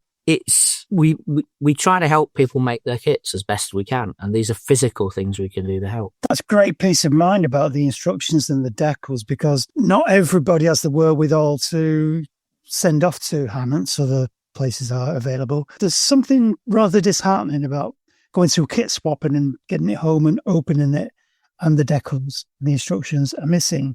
It's happened to me. It happens more than you think. More particularly, it comes around when, I don't know whether you guys saw them at Model World this year, but the Aerobatic SIG did the representation of the 22 Hunter Loop, as it was the anniversary of the Hunter. Those who were doing it, I can build kits very well. I'm not really good at finishing them at the moment, but I built several and other guys finished them. But we needed a heck of a lot of effectively Treble 1 Squadron roundels and fin flashes and so forth in 72. The Decal Bank sorted most of that out without a problem. So it's doing things for different types, different colour, different schemes and so on. Got to say though, it's pretty much an aircraft thing, I'm afraid. Don't get many tanks sent in. Don't get many requests from. I think it's self-fulfilling, really. But again, it's good service for members that we try to help people with. There are various things like this. We have a task service where if you want to know something specific about, you're trying to research, I don't know, an aeroplane. We're going to do an aeroplane. It's easy to talk about. Somebody flew, a member of your family flew or something, and you want to make a model of it. Well, you can contact our task service, technical advisory service, and if they can, the chap who runs it, Alfie Bass, will try and get you some details and information. He'll do some research for you, because not everybody knows how or where. We may all know you just go online or you'd go to the RAF records office or whatever. Well, most people don't know that, frankly. And so, Alfie will help with some of those sort of things. So, these are all like invisible things. And each branch almost offers all these services as well. Because it's a heck of a lot of swapping going on at the average branch meeting. Have you got that? Did you bring that book? Or, I may have quite a few books stacked on the wall behind me here, but there's quite a few in other people's houses as well, because they borrow them, some of which never come back. Yeah. And make a note and they're fine. And the last thing that you get from IPMS, of course, is we do a bi-monthly magazine. Every 2 months, a 44, 48-page magazine will drop on your doormat. It will carry some pretty ordinary stuff about the society, what we're doing, how Model World's coming on, rules on how to get in, all those kind of things. But it will also have some articles and some reviews and things like that in it. And the great thing is, it's not beholden to anyone. We don't take paid advertising as such. We do the odd adverts and contras and things, but other than that, so we're not in the hands of anyone. If we have a review of a kit, it is the members' views that will be published. And the production value of the magazine, I must say, is excellent. Thank you. I'll make sure the editor hears this pod. He better. It's a very high quality product now. Again, go back to 1964, and it was a Ronioed black and white, effectively not even photocopied, 6-page newsletter. Now it's a glossy, high-quality paper magazine. A lot of people say, we're done with it. It doesn't have it in it for me, or can we have it online? All of which are things we look at. Obviously, what's in it depends on what people give us to put in it. I like the fact that it's quite diverse, to be honest with you. It is. I think it is the most diverse modelling mag in the UK. Nobody else will publish planes, cars, figures, show reports. It's features on branches and SIGs. We'll put in it what people give us. If people take the time to put it in, it'll get considered and it'll go in as soon as we can get it in, as long as it's suitable. Absolutely, yeah. Please, more. Give him, instead of him chasing, let the editor have to choose. Give him some work. Yeah.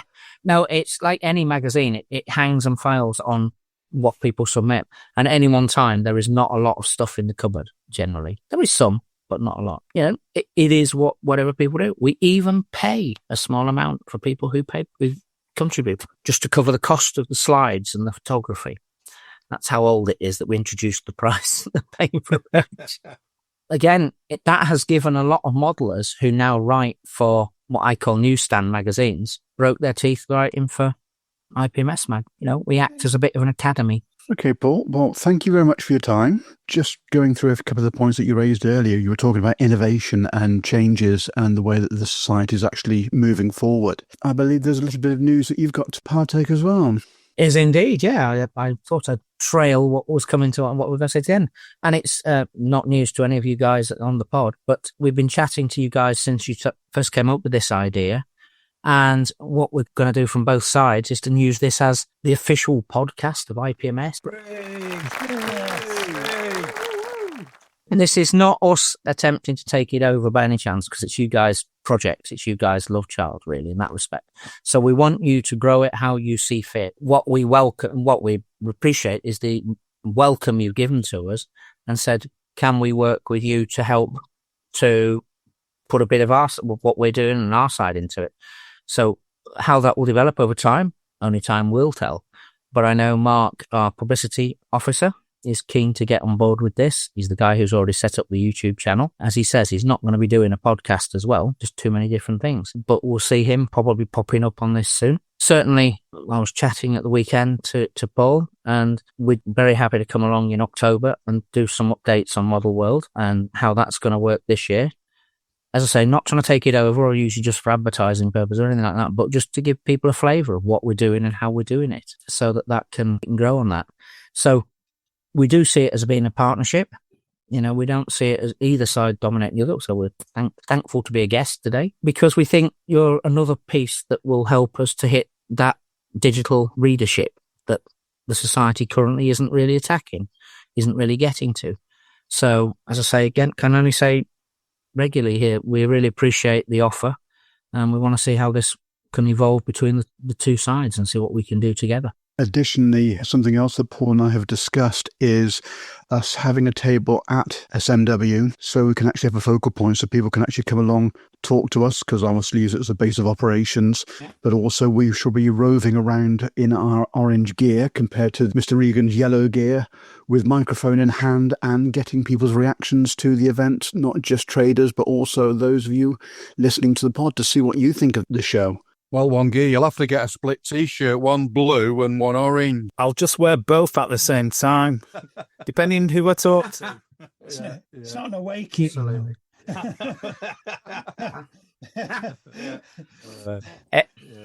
Everyone has their uniform nowadays at model shows, don't they, Josh? It's fantastic. So no, that will be most welcome, and I say that there'll be no issue with that. We'll find you that table somewhere as a base. We might even give you a plug so you can plug into the power. Oh, that'd be great. Paul, what's on your bench? I don't know if I dare announce this, because it might be a scoop in a way. Because I mentioned the Duxford shows that we attend. I bought myself a T-shirt off one of the US fighter squadrons that was attending the last show there. And the next event there in July, or next but one event in July, is their American Flying Day. Okay. So I'm rapidly trying to get a couple of F-15s together. Wow. To represent their aeroplanes, which hopefully they'll like if they're those. Is that 172? 72. I am a Braille scale modeler. Academy? Mainly. Yeah, Academy. There you go. Okay. Yeah. Ice kit and one colour, so easy to paint, and but it will have D-Day. I was going to say, is it the one with the D-Day stripes on it? Yeah. Yeah, doing them both because both squadrons are represented. Fantastic. So that's my target. So yes, but I've only got 6 weeks. For me, that's a tight deadline. That's impossible for me. Yeah, it's for me normally, but we'll see. No, thank you for that question. Didn't expect that one. Anyway, Paul, thank you very much for your time. Yeah. Much appreciated. Obviously, as discussed, you're not going to be a stranger and you'll be popping in, etc., etc. No. We already have an episode in October already penciled in as being the SMW update. But obviously, as we approach the show and are building up to it, there will be other bits of news, I'm sure, that you'll be wanting to actually glean out to the members, etc., and the audience. And as I said, dedicated show in October. And we look forward to seeing both yourself and the audience in person at SMW. Paul, thank you very much. Much appreciated. Thank you, guys. Thank you, Paul. Appreciate the invite. Thanks very much.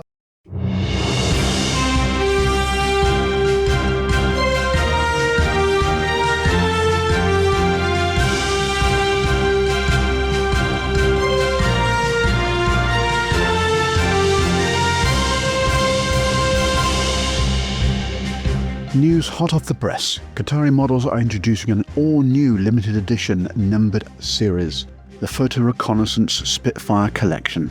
Kicking off the series is a stunning tribute to the very first of its kind, the Spitfire Mark I PR Type A. Born in late 1939 from Sidney Cotton's visionary program, by stripping away guns and radios and adding custom downward-facing wing cameras and blistered canopies for improved visibility. 2 mid-production Mark Is were transformed into elite eyes in the sky. These aircraft, N3069 and 3071 of No. 2 Camouflage Unit, flew deep into enemy territory, completely unarmed, at immense personal risk to the crew. And yet, their critical work helped shape Allied intelligence across the war. The kit will contain all-new canopy hood with distinctive teardrop blisters, plugged gun ports and camera lenses, high-quality cartograph decals for both aircraft, limited edition of 2,000 hand-numbered kits. And here's the kicker. Kits number 1 and 2,000 re-auctioned for the Big Buddy charity of New Zealand. This edition will never be re-released. Once they're gone, they're gone. Only available exclusively from www.qatari-models.com. And for those who pre-order before release, you'll get a beautiful Darrell Leg box art print suitable for framing and drooling over, plus a free Qatari 3D printed Spitfire exhaust. Only while stocks last. And they're going to fly faster than a PR Spit at 30,000 feet. Shipping is expected in Q4 of 2025 with a 100% refundable pre-order deposit at any time before dispatch. And that's not all. Qatari plan to release 1 new PR Spit kit every year as part of its historic tribute series.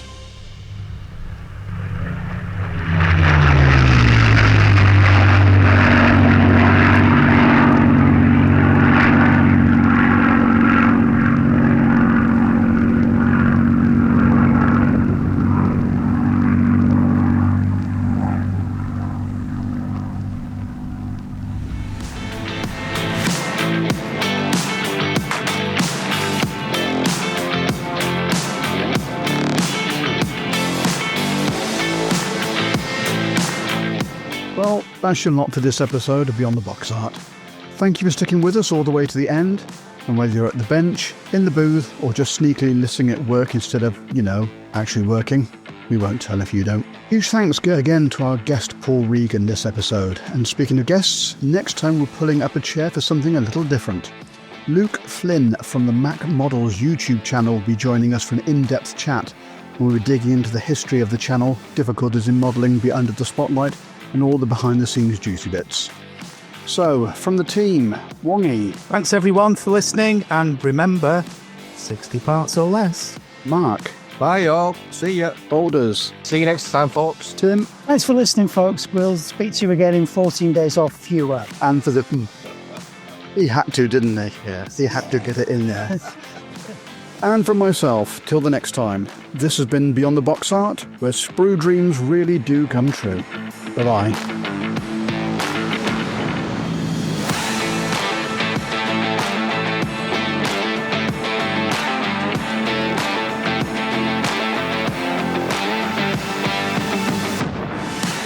This may take a few takes.